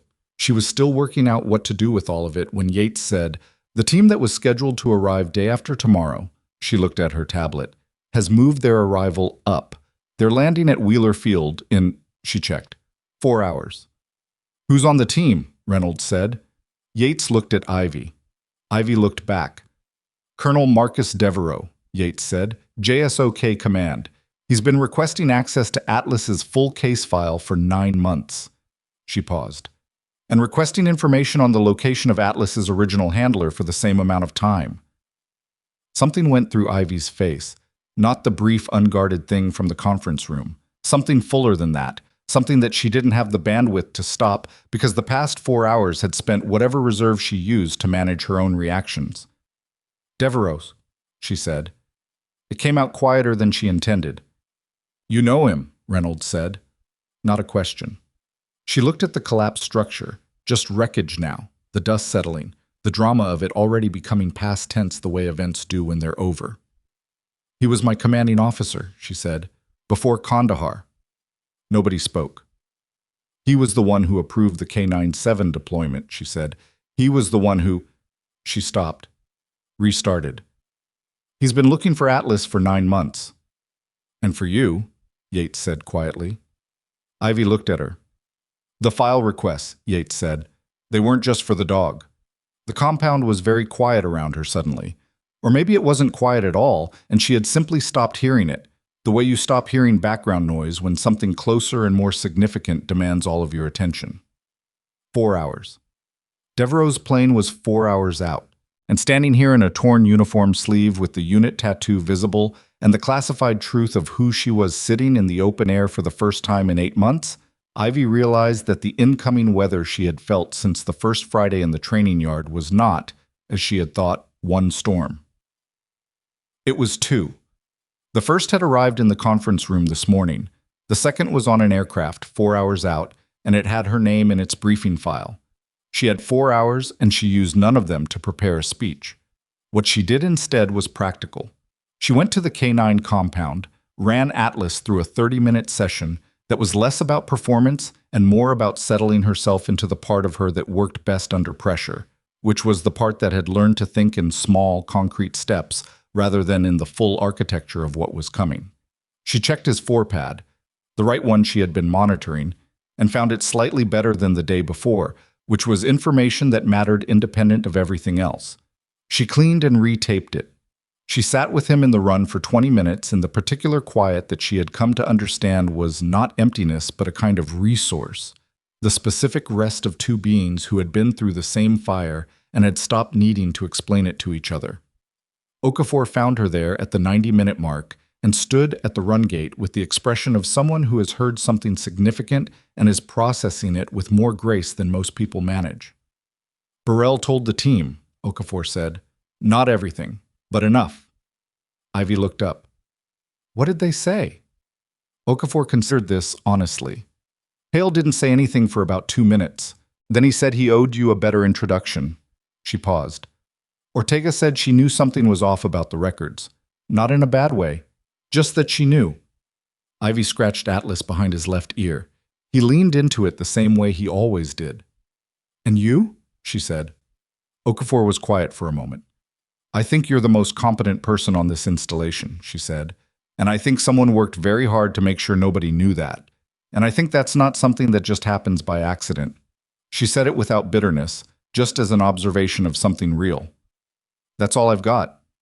Ivy nodded. It was more than enough. She left Atlas at 14:30, showered, put on a clean uniform. The spare she kept pressed and ready, which was a habit from a previous context where being in a correct uniform at unexpected moments was a survival skill, and reported to Reynolds' office at 1500 as he had asked. Reynolds had done some version of his own preparation, which in his case appeared to involve making a series of phone calls he didn't discuss, reorganizing the documents on his desk, and arriving at a condition of contained, focused readiness that Ivy recognized as the state he operated in when he had decided what he was going to do and was now executing it. Devereaux lands at 16:30, he said when she came in. He's requested a facility meeting at 1800, conference room B, which is larger than mine. He looked at her steadily. I want to know, before he gets here, whether there's anything in the situation that I should be managing that I currently don't know about. She thought about that. The records management, she said. Whoever processed the casualty documentation and produced my current service jacket, that person made decisions that I don't have full visibility on. I know the result, but not all of the process. Could those decisions cause a problem in the meeting tonight? Possibly, she said. If someone challenges the documentation on legal grounds. Who would do that? She thought about the man in civilian clothes who had come and gone from Reynolds' office 11 days ago. I don't know specifically, she said, but there are people who have an institutional interest in the current version of my record being the one that stands. Reynolds turned a pen over in his hand twice, which was the closest he came to a visible thinking gesture. Why? He said. What does the current version of your record protect? It protects the narrative, she said carefully. that K97 was a complete loss. No survivors, no assets recovered. If I'm classified as the team leader rather than a logistics corporal, then the question becomes, what happened to the team and who authorized the mission parameters that put them in that position? Reynolds set the pen down. And that question leads where? To a command decision about operational risk assessment that was made above Devereaux's level, she said, by someone who is still in a command position. The room was very quiet. That's what Yates's secure call was about, Reynolds said. Said not a question. Probably, she said. He looked at her for a long moment. Ivy, he said, when Devereaux lands, is he here to help you or to contain this? It was the most direct question anyone had asked her in 8 months, and she sat with it for a moment because it deserved the respect of an honest answer rather than a reflexive one. I think, she said carefully, that he's been trying to do both for 9 months and hasn't been able to do either. And I think tonight he's going to have to choose. Reynolds nodded once, slowly. Then we make sure he has what he needs to choose correctly, he said. He picked up his phone. Yates is bringing the full documentation file to the meeting. I've asked Burrell to attend as JSOK evaluator of record. I'm also going to have Nordstrom there. Nordstrom? She hadn't expected that. He's a senior NCO with an eyewitness account of what you did this morning, Reynolds said, and he's got 14 years of credibility on this installation. If someone tries to manage what happened in that conference room tonight, I want people in the room who don't have a stake in any version of your record and do have a stake in the truth. She looked at him. 22 years. He had been doing this for 22 years, and he had not gotten slower at reading situations. Thank you, sir, she said. Don't thank me yet, he said. Thank me after. Colonel Marcus Devereaux was 61 years old, gray at the temples, and moved through the Fort Drum main entrance with the unhurried confidence of a man who had been in enough rooms to know that the room would wait for him. He had 2 aides with him and a briefcase that he carried himself, which was the choice of someone who didn't delegate the things that mattered. Ivy watched him cross the parking apron from across the road, standing outside the K9 compound with Atlas beside her. She had brought the dog because the dog was part of what this meeting was about, and also because she didn't trust herself to walk into that conference room without something to anchor to, and Atlas was better at that than anything else she had. Devereaux saw her the moment he cleared the gate. He stopped. Not a stumble, a deliberate stop, the kind you make when you see something you have been looking for long enough that seeing it requires a moment of adjustment. His aides almost walked into him. He said something to them briefly, and they stepped back, and then he crossed the parking apron alone and stopped 5 meters away from Ivy and the dog. He looked older than she remembered. The 9 months had done something to him that wasn't just time. It was the specific erosion of someone who has been carrying something heavy and unresolved. Callum, he said. Sir, she said. He looked at Atlas. The dog looked back at him with the calm, neutral attention he gave to most humans, present, assessing, not committed. Devereaux's jaw tightened slightly. I was told he didn't make it out, he said. So was I, she said. He absorbed this. Something moved through his face that she couldn't fully read, grief and relief and a complicated layer underneath both of them that she was going to need the rest of the evening to understand. There's a lot we need to talk about, he said. Yes, she said. There is. She walked him to the conference room. Atlas walked with her and Devereaux walked beside them, and nobody said anything for the 2 minutes the walk took, which was its own kind of conversation. But the meeting started at 1803, and it was the kind of meeting that people remember for years afterward, not because of any single dramatic moment, but because of the accumulation of them. The way each document and each clarification and each question answered by another question built a structure that everyone in the room could eventually see the full shape of. Devereaux ran it. That was the first thing. He ran it, not Reynolds, not Yates, which established that this was not an administrative processing session, but a command decision session, which required someone with command authority. Reynolds gave him the room without challenge, which was itself a statement about what Reynolds had concluded in the preceding 4 hours. Yates laid the documentation out in order. Ivy's original service record, the casualty processing documents from 9 months ago, the administrative reassignment chain that had produced the logistics corporal jacket, and the classified K97 operational record that Yates had accessed through her clearance. She laid them out without commentary and let the documents speak, which was the most efficient and most devastating way to present them. Devereaux read each one. He was not a man who performed reaction. His face stayed controlled through most of it. But when he got to the casualty documentation, the specific section that described the K9 asset outcome as unrecovered and listed the team leader as deceased before a correction notation changed the status to administrative survivor, he stopped reading for approximately 4 seconds and looked at the table in front of him. Then he set the document down and said to Yates, "Who signed the correction notation?" Yates said a name, one name, a rank above everyone present. Burrell wrote it down. Nordstrom, sitting at the end of the table with his arm in a temporary dressing from the morning's laceration, looked at the ceiling briefly and then back at the table. "This notation was made," Devereaux said, 72 hours after the initial casualty report. "Yes," Yates said, "and in those 72 hours, the operational record was processed as a complete loss event." "Yes." Which meant that the mission parameters and authorization chain for K97 were reviewed under the assumption that there were no surviving personnel to provide an after-action account. "Yes," Yates said. Her voice was entirely even. The review was completed in 11 days. The finding was that the operational parameters were within acceptable risk guidelines. The finding was filed and the record was closed. Devereaux was quiet for a moment. "If a survivor had been identified prior to that review," he said, "the after-action account would have been part of the evidentiary record. The review process requires it," Yates said, "and an after-action account from the team leader would have introduced," he paused, chose the word carefully, "complications." "For the authorization chain, yes," Yates said, "specifically for the risk assessment that approved the insertion parameters." The room was very still. Outside the window, the installation evening was settling in. Lights coming on, vehicles moving through the end-of-day routines.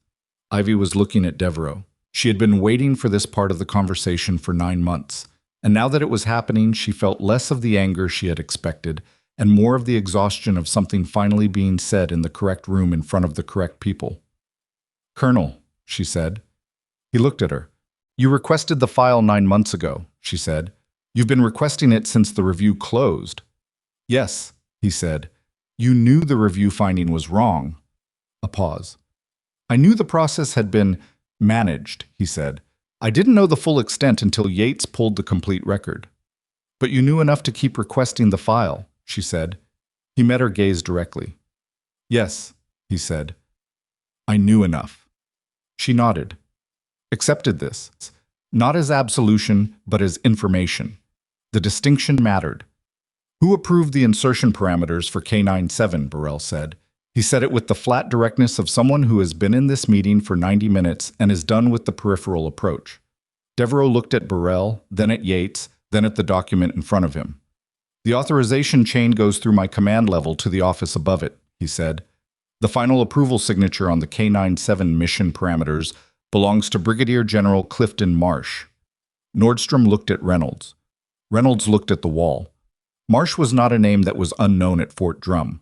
He had commanded the Regional Installation Training Authority until 6 months ago, at which point he had moved to a position at the Pentagon that was significantly above everyone in the current room. "Marsh signed the parameters that put K97 in that position," Ivy said. Not as a question. "Yes," Devereaux said, "and Marsh's name is on the correction notation that reclassified me as an administrative survivor before the review closed," Ivy said. Yates didn't look up from her tablet. "The signature on the correction notation and the signature on the authorization chain are the same," she said. "Yes." The thing that happened in the room at that moment was not a sound. It was the specific silence that occurs when something that has been almost known for a long time becomes fully known, and the people in the room are adjusting to the weight of it. Marsh had put the team in the field under parameters that were, Ivy knew, because she had lived them, operationally undersupported for the actual threat environment. And when the team was destroyed and the review was initiated, Marsh had reclassified the one surviving team leader as a logistics corporal before she could provide an account that would have challenged his risk assessment. And for 9 months, that version of events had been the official record. "I want to be specific," Reynolds said, in the careful voice of a man laying down each word like a stone he's testing before he stands on it. "The correction notation that changed her status, that came from the same authority who approved the mission. Yes, Yates said, which means it means someone with authorization power managed the evidentiary record of their own decision, Burrell said, after the fact, while the review was open. He said it with no particular heat. He didn't need heat. The statement was doing everything it needed to do on its own. Devereaux was looking at Ivy. What happened on that insertion, he said. I've read the initial report. I've read what the review found. I want to hear what you would have said if you had been allowed to give an after-action account. She thought about the 90 days she had spent not thinking about Kandahar, then the 60 days she had spent thinking about it at 0300 in transient barracks, then the distance she had built between herself and it, which had turned out not to be distance at all, but just a stretch of time during which the thing was waiting. The insertion parameters specified a threat level that was 2 grades below the actual intelligence estimate, she said. Her voice was steady. I flagged it 48 hours before insertion, through proper channels, in writing. The flag was dismissed with an administrative notation that the parameters had been reviewed and were within guidelines. Who reviewed them? Burrell said. The notation didn't specify, she said. That's part of the reason I flagged it. The review process wasn't documented. What happened on the ground? We were in contact within 9 minutes of insertion, she said, which means the threat environment had been assessed completely incorrectly, or correctly assessed and incorrectly reported. 3 personnel were KIA in the first 12 minutes, 2 more in the following hour. I took a head injury in the 4th hour that resulted in a period of unconsciousness. She paused. Atlas stayed with me during that period. The extraction team found us together 71 hours after the insertion. Nobody said anything. 71 hours, Nordstrom said quietly. It wasn't directed at anyone. It was just the statement of a soldier acknowledging a measurement. When I came out of the medical protocol, Ivy said, I was told Atlas had not survived. I was given a logistics assignment and told the record was being managed for security reasons. I was in no condition to challenge it. She paused. I know that now better than I knew it then. I was not well. And whoever made the decision to process me the way they did, I don't know if they understood what shape I was in or if they were counting on it. The room held that. Devereaux looked at his hands. I was not a man who had been entirely absent from responsibility in this situation. He had been Ivy's commanding officer. He had approved the channel through which she flagged the parameters, and he had not elevated the flag when the administrative notation dismissed it. He was also a man who had spent 9 months trying to pull on a thread that kept getting cut. Neither of those things canceled the other. The after-action account needs to be formally recorded, he said. Tonight, if possible. Yates, what's the process? I have the documentation authority, Yates said. I can initiate a supplemental record amendment with her account as the primary evidentiary source. It goes into the classified record as a correction to the review finding. How far up does it go? Reynolds said. It goes to the Inspector General's office, Yates said. Automatically, given the rank of the names involved. And from there? Burrell said. That's above my visibility, Yates said. But the IG's office has independent investigative authority and a supplemental record amendment citing operational risk misrepresentation during an active review. She paused. That's not something that gets quietly filed. Devereaux looked at Ivy. Are you willing to go on record? She thought about the 8 months, the logistics forms, the careful invisibility, the flat gray discipline of being small. She thought about Atlas and his run, waiting in a specific kind of grief for someone who hadn't come back. The label that had been put on him, broken, unmanageable, failed, that was simply the word for a dog who had been waiting in a language nobody spoke. She thought about the team, their names, which she knew and which would be in the supplemental record, which was something they deserved that they didn't currently have. Yes, she said. The formal recording took 2 hours. Yates ran it with a portable documentation system, asking questions in a specific sequence that was clearly a trained protocol. Not an interview, but an evidence-gathering process, designed to capture the account in a form that would survive legal scrutiny. Ivy answered each question with the same quality she had brought to the compound each morning. Fully, without performance, with the specific human incompleteness of someone who was doing their best to be accurate rather than perfect. There were moments when the account became difficult. The names. The timeline in the fourth hour when she was losing consciousness and trying to give Atlas a command that would keep him with her and not go looking for the extraction that wasn't coming yet. She said those parts the same way she said the rest. Not flatly, not without weight, but without the embellishment that would have made them easier to hear and less true. Devereaux listened to all of it. He didn't look away. At 2200, Yates closed the documentation system. "It's submitted," she said. "The amendment is in the classified record, and the IG notification has been generated." Reynolds exhaled once, slowly, the way a man exhales when a thing that has taken several hours is finally done. "What happens to Marsh?" Nordstrom said. He had been quiet for most of the recording, but the question had clearly been sitting in him. "The IG process moves independently," Yates said. "I can't predict the outcome or the timeline. What I can tell you is that a brigadier general with a documented pattern of evidentiary management during an active review following a mission with a casualty rate of 100% for personnel. That's not a file that gets quietly closed. He's still at the Pentagon," Burrell said. "He's at the Pentagon until he's not," Yates said. It was not a satisfying answer. It was an honest one. Ivy was looking at the table. The meeting had done what it needed to do. The record was amended. The account was submitted. The names were in the file. The institutional machinery would move at the pace institutional machinery moved, which was slower than anyone wanted and faster than the alternative of nothing. "Callum," Devereaux said. She looked up. "Your service jacket," he said. "The logistics record, the administrative processing. That needs to be corrected through a formal channel as well." "I know," she said. "It's not a fast process," he said. There will be a review period. The correction will require—" "I know," she said again, not interrupting him but shortcutting the part where he explained the bureaucracy to her. "I've been in the system for 8 years. I know what it takes." He accepted this.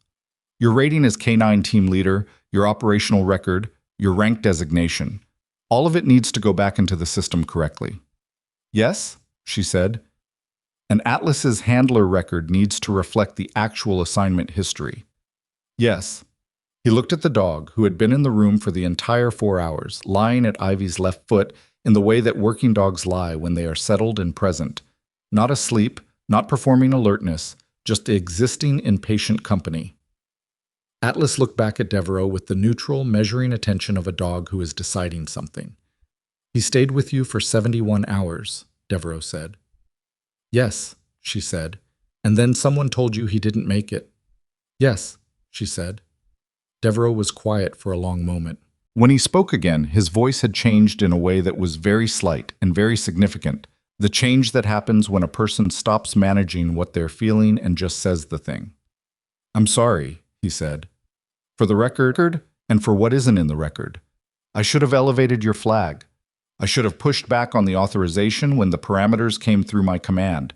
I didn't push hard enough and people died for it. And what happened to you afterward?" He stopped. "I should have found you sooner." She looked at him. He meant it. She could see that he meant it, which was the thing about Devereaux that had always been true. He was not a man who said things he didn't mean, which made the things he said land with their full weight in both directions. "The flag dismissal wasn't your decision," she said. "The parameters weren't yours." "No," he said, "but the channel was mine.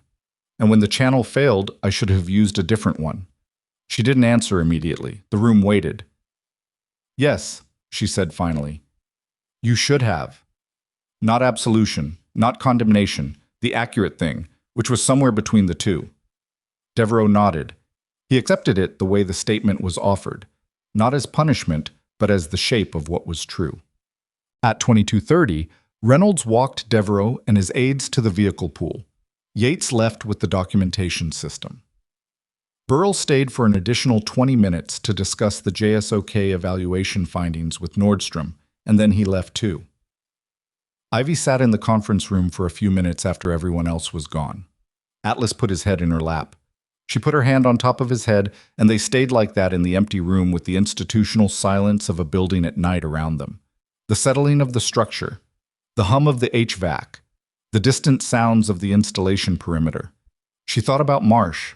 She had not said his name many times tonight, but she had said it enough. The IG process was not a story with a clean ending available in the next 24 hours. She knew that, had always known it, had prepared herself for the specific frustration of being someone whose account is now in a system and whose job is to wait for the system to do what systems do. But the account was in the record. Her name was on it. The team's names were on it. That was something the last 8 months hadn't had. She was still sitting there when Reynolds came back. He looked at her and at the dog and at the empty conference table with its scattered papers, and he came in and sat down in his chair at the head of the table and rubbed the bridge of his nose once, the tired gesture of a man who has run a very long day and is on the other side of it. "How are you doing?" he said. "I'm not sure yet," she said honestly. "That's fair." He looked at the table. "Devereaux is requesting a formal reassignment package for you. K9 operations with your actual handler designation. It'll take a few weeks to process through the corrected record channel." "I know," she said. "He also said something else," Reynolds said. He looked at her carefully. He said there's an institutional review being requested of the K97 authorization chain, not the IG process, a separate operational review through JSOK command. And the person they want to conduct it, he paused, is you. She looked at him. "Your account tonight," he said, "combined with the evaluation results Burrell submitted. Apparently someone at JSOK Command has decided that the person with the most complete operational picture of what went wrong is also the person best positioned to build something better. They want me to review the mission authorization process," she said. "More than that," he said. "They want you to evaluate the K9 operational assessment standards, the ones that contributed to the parameters being approved." She thought about Okafor watching her work with Atlas, about the junior handlers at the fence line running the simulation, about the specific look that Hale had given her at 0640 in the compound, the look of a man completing a calculation he had been working on for weeks and arriving at an answer he could live with. "That's a significant ask," she said. "Yes," Reynolds said. "It is." He looked at her steadily. "Devereaux said to tell you it's not an order, it's a request, from him specifically." She looked at Atlas. He was watching her the way he always did when she was working something out, fully attentive, not impatient, reading the quality of her silence. Outside the window, the installation was dark and quiet, in the particular way of military bases late at night, active but low register, the machinery of it running under the surface. She was about to answer when her phone buzzed on the table. She looked at it. The number was an internal Fort Drum line, which meant someone on the installation was calling at 2240, which was not the hour for routine communication. She answered, "Callum." The voice on the other end was Specialist Wren, the trauma medic from the collapse scene. "Corporal," Wren said, "I'm sorry to call this late. I thought you should know. Private Barker came out of surgery about an hour ago. Femur fracture, no complications. He's going to be fine." A pause. "He was asking who pulled him out. Nordstrom told him your name. He wanted me to pass it along." "Thank you, Specialist," Ivy said. I appreciate that." She put the phone down. Reynolds was watching her. "Barker?" he said. "He's out of surgery," she said. "He's fine." Reynolds nodded, exhaled. She looked at the table for a moment, then she looked up. "Tell Devereaux yes," she said. "Tell him I'll do the review." Reynolds allowed himself a single small nod. Not dramatic, not performative, just the nod of someone who expected this answer and is glad to have received it. "Good," he said. He stood. "Go get some sleep.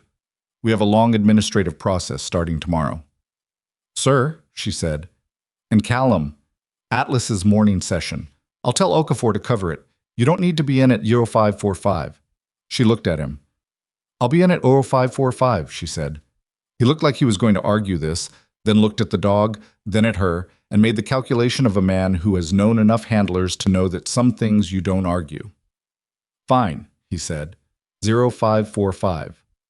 He left. She sat for another minute in the empty room, then gathered her things and stood. Atlas stood with her, automatic, his position at her left knee as natural as breathing.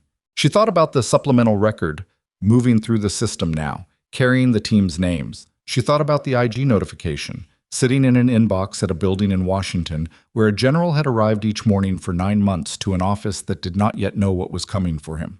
She thought about Marsh, about the specific moment, 9 months ago, when he had signed a notation designed to keep one surviving team leader from providing an account that would complicate a review of his own decision. The precision of it. The confidence that it would hold. It had held for 9 months. It had held until a logistics corporal showed up at a canine compound and heard something in a dog's behavior that nobody else could read, and stayed, and the act of staying had pulled on a thread that turned out to be connected to everything. She walked Atlas back to his run in the quiet of the compound at night. She settled him, checked his water, checked his forepad one last time.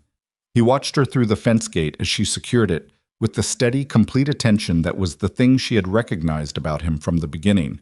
That specific quality of a dog who has decided where his loyalty is and does not find the decision complicated.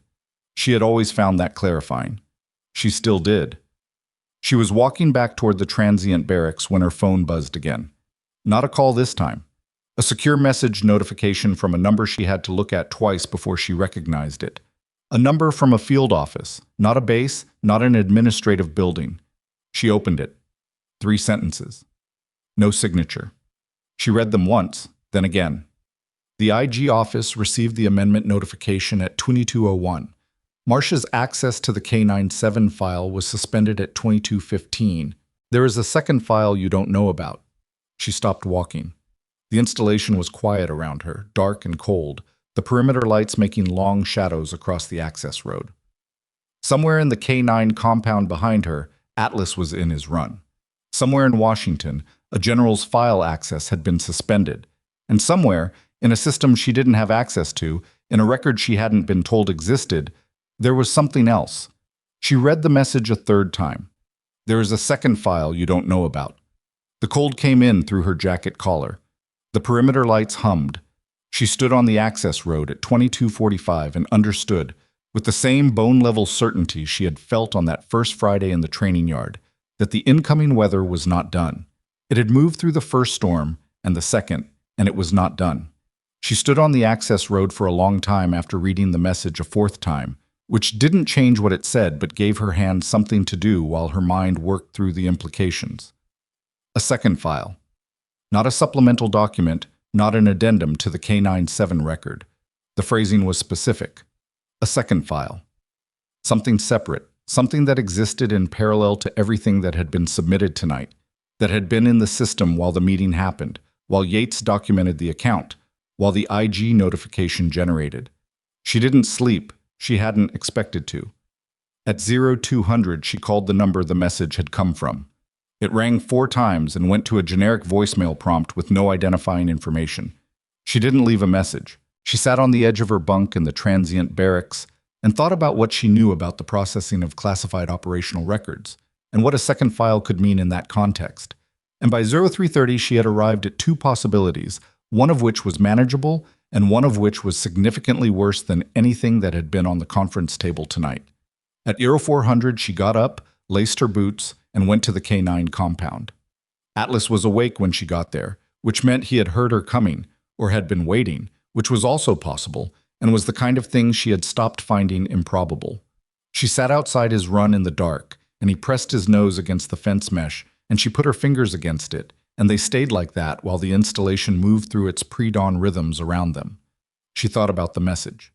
Marcia's access to the K97 file was suspended at 22:15. Access suspended was not the same as investigation initiated. It was a precautionary measure, the kind of thing an IG office did when a record amendment came in that had enough weight to require immediate containment of the source. It meant the IG office was taking the amendment seriously. It also meant that whoever had sent her the message had visibility into IG office actions at a level that was not standard. Someone was watching this move in real time. She didn't know if that was protection or pressure. She suspected it was both. At 0530, Yates called her. "I know it's early," Yates said. Her voice was alert, which meant she probably hadn't slept either. "I'm awake," Ivy said. "I received a notification at 0445 from the IG office," Yates said. "They've initiated a preliminary inquiry.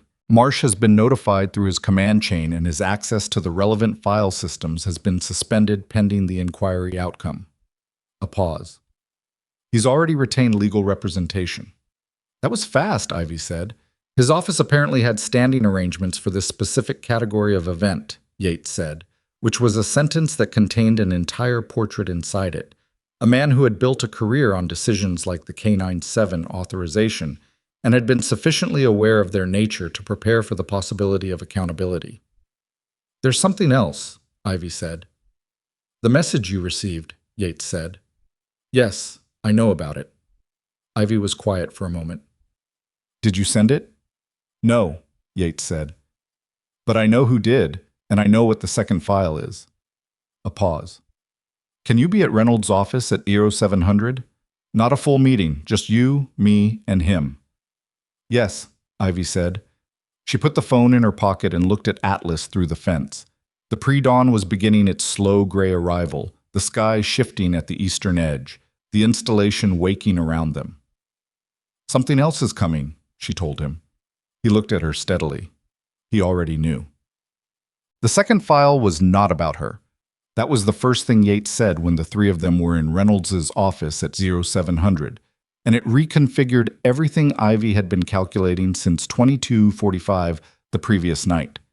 "The second file," Yates said, "is a separate operational record covering a mission sequence that preceded K97 by 8 months.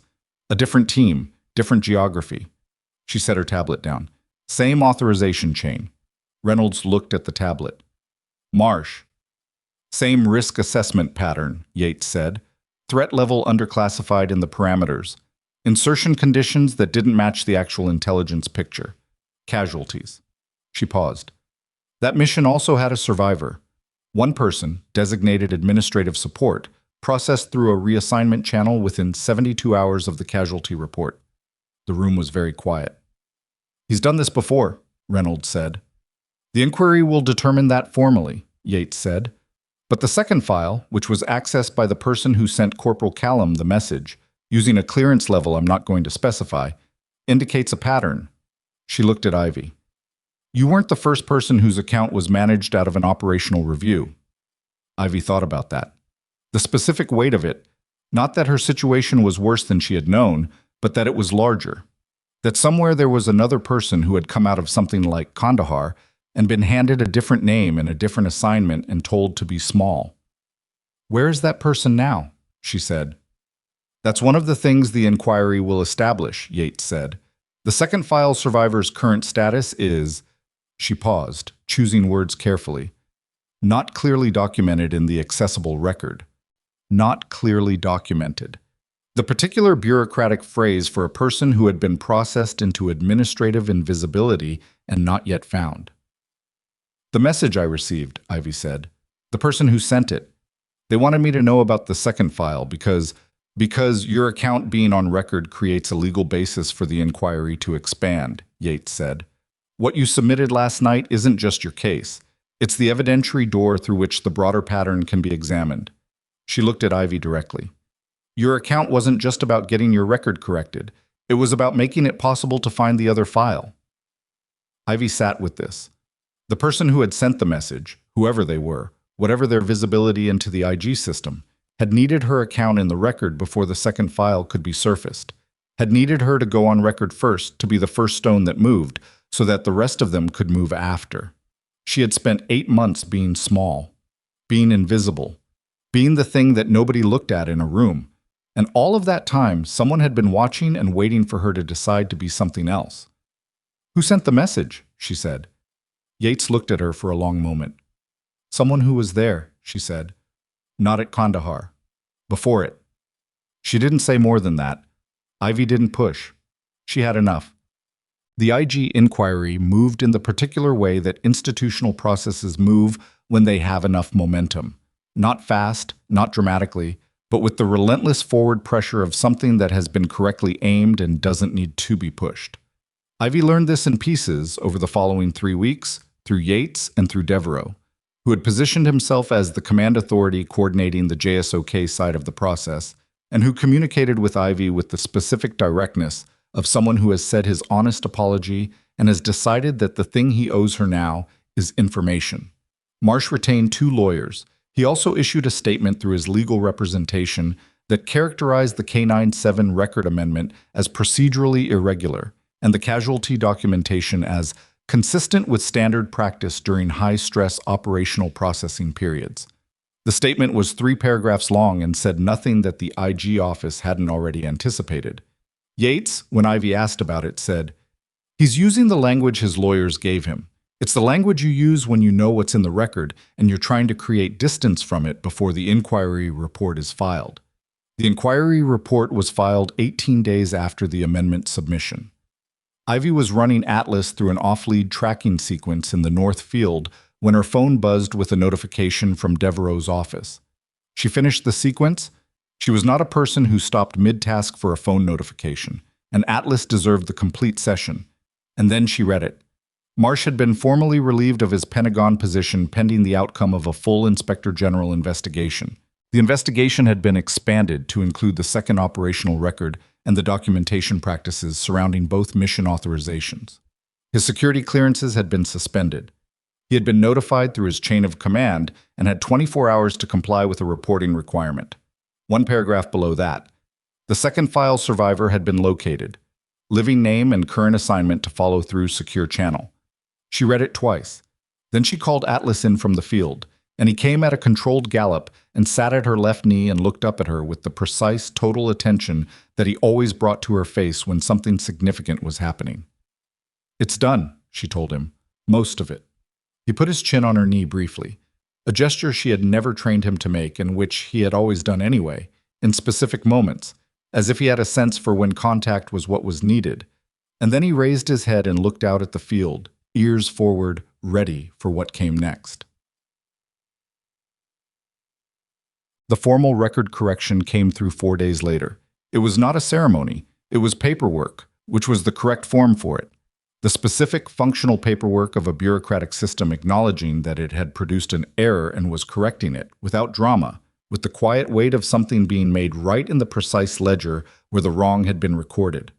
Her service record was corrected to reflect her actual rank, which was Staff Sergeant, and her actual designation, which was K-9 Team Leader, Special Operations Qualified, with an operational record that now included 6 years of active duty in the position she had actually held rather than the position she had been assigned on paper. Atlas's handler record was corrected simultaneously. The K-9-7 assignment restored, the gap in his documentation closed, his full service history returned to the file. Reynolds called her into his office to tell her the paperwork had processed, and when she came in, he shook her hand, which was not something he did often, and which he did with the quiet formality of someone marking a moment that didn't need more decoration than that. "Staff Sergeant Callum," he said. "Sir," she said. The title sat differently on her than Corporal had. Not lighter, different. The weight it carried was earned rather than assigned, and that distinction made all the difference. Hale was in the corridor when she came out. He had been there for approximately 30 seconds longer than could be explained by coincidence, which meant he had known the paperwork was processing and had positioned himself in the corridor for the specific reason of being there when it did. He looked at her with the expression of a man who has completed a significant reassessment and has arrived somewhere he can stand on. "Staff Sergeant," he said. "Sergeant Hale," she said. A pause. "For what it's worth, Ed, I've been in this program a long time. I've seen a lot of handlers." He stopped, started again. "What you did with him, that's not a technique. I know I said that before. I mean it differently now." He looked at Atlas, who was at her left knee, which was where he always was.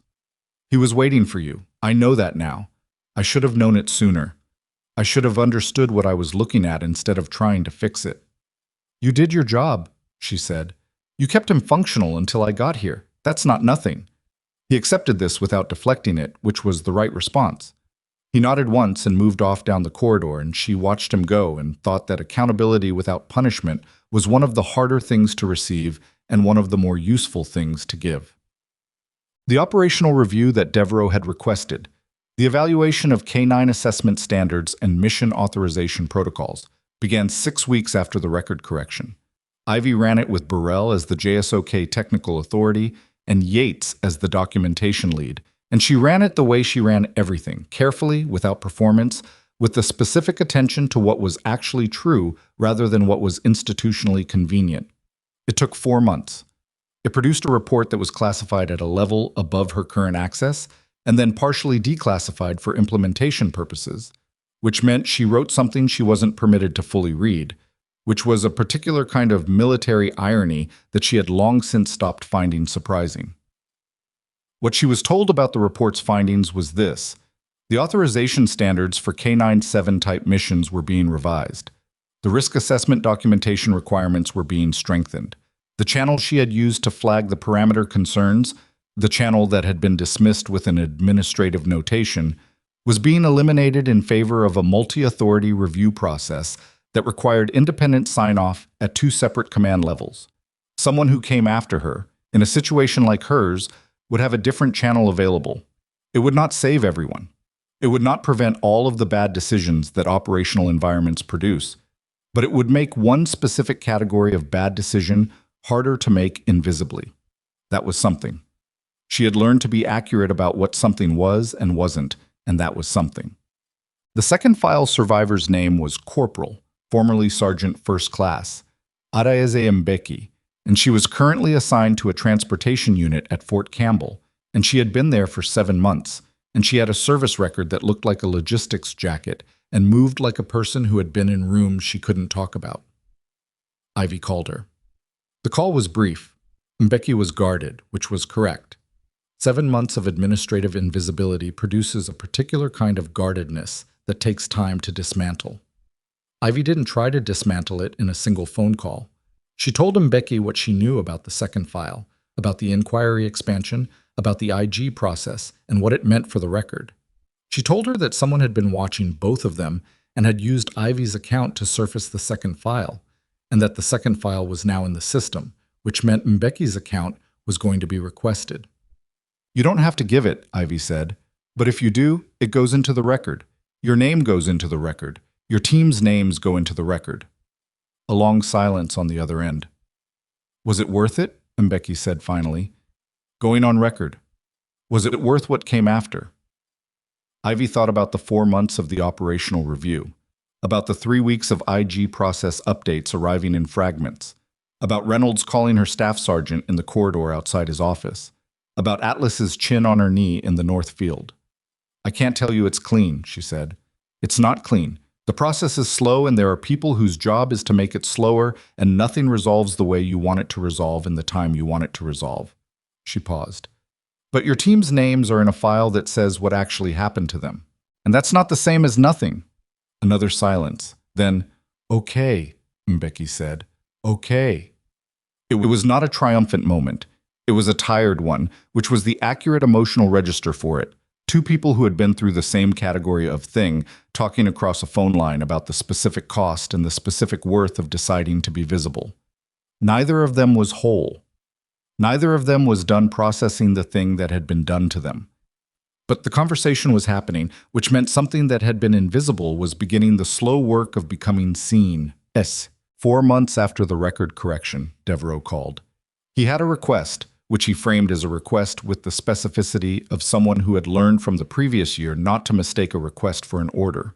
There were 4 military working dogs currently in rehabilitation holding at JSOK facilities in 2 different states.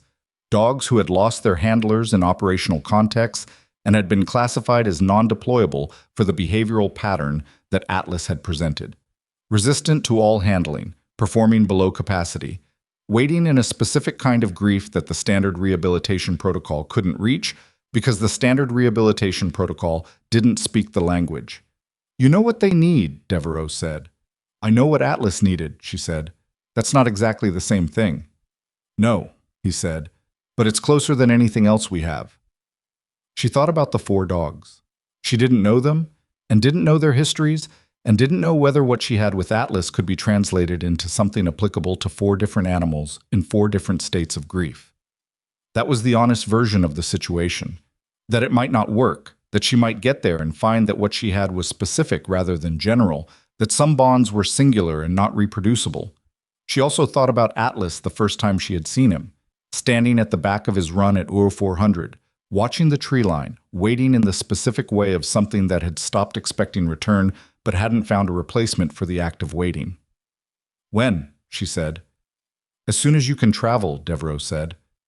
"I'll need to bring Atlas," she said. A pause. "Why?" "Because he's been where they are," she said. "And sometimes the thing that reaches another survivor isn't a technique, it's proof." Devereaux was quiet for a moment. "All right," he said. "Bring him." She packed in the morning, which took 30 minutes because she traveled the way she did everything, with the minimum necessary and nothing decorative. She went to the canine compound first because the compound was where she had started and it felt correct to begin the departure from the same ground. Okafor was there, running the morning feeding rotation. She stopped when she saw Ivy with the travel kit and Atlas at her left knee in his working harness. "You're going," Okafor said. "Yes." "The 4 dogs?" "Yes." Okafor looked at Atlas. He looked back at her with the neutral, measuring attention he gave to people he had decided he was comfortable with. "Is it going to work?" she said. "With the other dogs?" "I don't know," Ivy said. It was the only true answer. Okafor nodded slowly. "You'll figure it out," she said. Not as flattery, as the assessment of someone who had watched a person work for 4 months and was reporting what she observed. "Maybe," Ivy said. "And if I don't figure it out immediately, I'll figure it out eventually. That's usually how it goes." She put her hand on Okafor's shoulder briefly. An unusual gesture for her, but the moment seemed to require something physical, something that wasn't just words. "You're going to be a good handler," she said. "You're already most of the way there. You just need to stop second-guessing your read on what the dog is telling you." Okafor looked at her. "How do I know when my read is right?" "You don't," Ivy said. "You make the call anyway. That's the whole job." She picked up her kit and walked out of the compound with Atlas at her left knee, and the morning was cold and clear, in the particular way of a January at Fort Drum, the kind of cold that is complete and honest and doesn't pretend to be anything other than what it is. Hale was near the gate. He didn't say anything. He raised his chin once in the nod that NCOs use for acknowledgement when words are either insufficient or unnecessary. She returned it. That was the whole of the goodbye between them, and it was enough, because they were both people who understood that some things communicate better in the space where language stops. Reynolds met her at the vehicle pool. He walked her to the transport van that was taking her to the airfield, and he stood with his hands in his jacket pockets and looked at her with the expression of a man who has been doing this for 22 years and is, in this specific moment, setting something down. "Come back when it's done," he said. "I will," she said. "And Callum," he stopped, looked at Atlas, looked back at her. "What you did here, what you do out there, the part where you could have stayed small and you didn't." He paused. "That's the part that matters." She looked at him steadily. "You gave me the 5 minutes," she said, "in the training yard when nobody knew what I was. You gave me the 5 minutes." He accepted this. "Yes," he said. "I did." "That part matters too," she said. She got in the van. Atlas jumped in beside her, settled, put his chin on his paws, and watched the Fort Drum gate pass through the rear window as the vehicle pulled out onto the road. She watched it too for a moment. Then she looked forward. Here's what she knew on that road, on that morning, after everything, that broken is not the same as finished. That the systems people build to contain inconvenient truths are never as durable as they appear. They depend on the person inside them staying quiet, and quiet is a choice, and choices can change. That the cost of changing that choice is real, and the cost should not be minimized, and it is also not the final number. That a dog who guards an unconscious person for 71 hours in a mountain environment is not performing loyalty. He is being what he is, and that is the most complete and uncomplicated form of anything she has ever witnessed. That being underestimated is not a minor inconvenience. It is a specific and calculated harm. The decision to look at a person and refuse to see what is there because seeing it would require something of you. And the antidote to it is not anger, though anger is reasonable, and she had carried her portion of it. The antidote is continued presence, continued competence. The refusal to become the smaller version of yourself that other people's limited perception has prepared a space for. She was not a clean story. She was not a before and after. She still woke at 0300 sometimes, still lost nights to the specific dark of the Kandahar Basin and the weight of the names of the people who hadn't come home. She was going to meet 4 dogs who might not respond to her, who might have locked down into their grief in ways that she couldn't reach, and she was going to have to be honest about that possibility while still showing up completely. That was the actual work. Not the arrival with the answer, the arrival with the willingness to find out. Atlas shifted beside her in the van, adjusted his weight, settled his nose against her left thigh. She put her hand on the top of his head. The road went forward. The morning was clear. The 4 dogs were waiting, and she knew, not because it was certain, but because she had lived the alternative and understood its cost, that waiting was not the same as lost. Some things just need someone who speaks the language to come and say, "I'm here. I know where you've been. You can come back now." She had been that person once without knowing she was.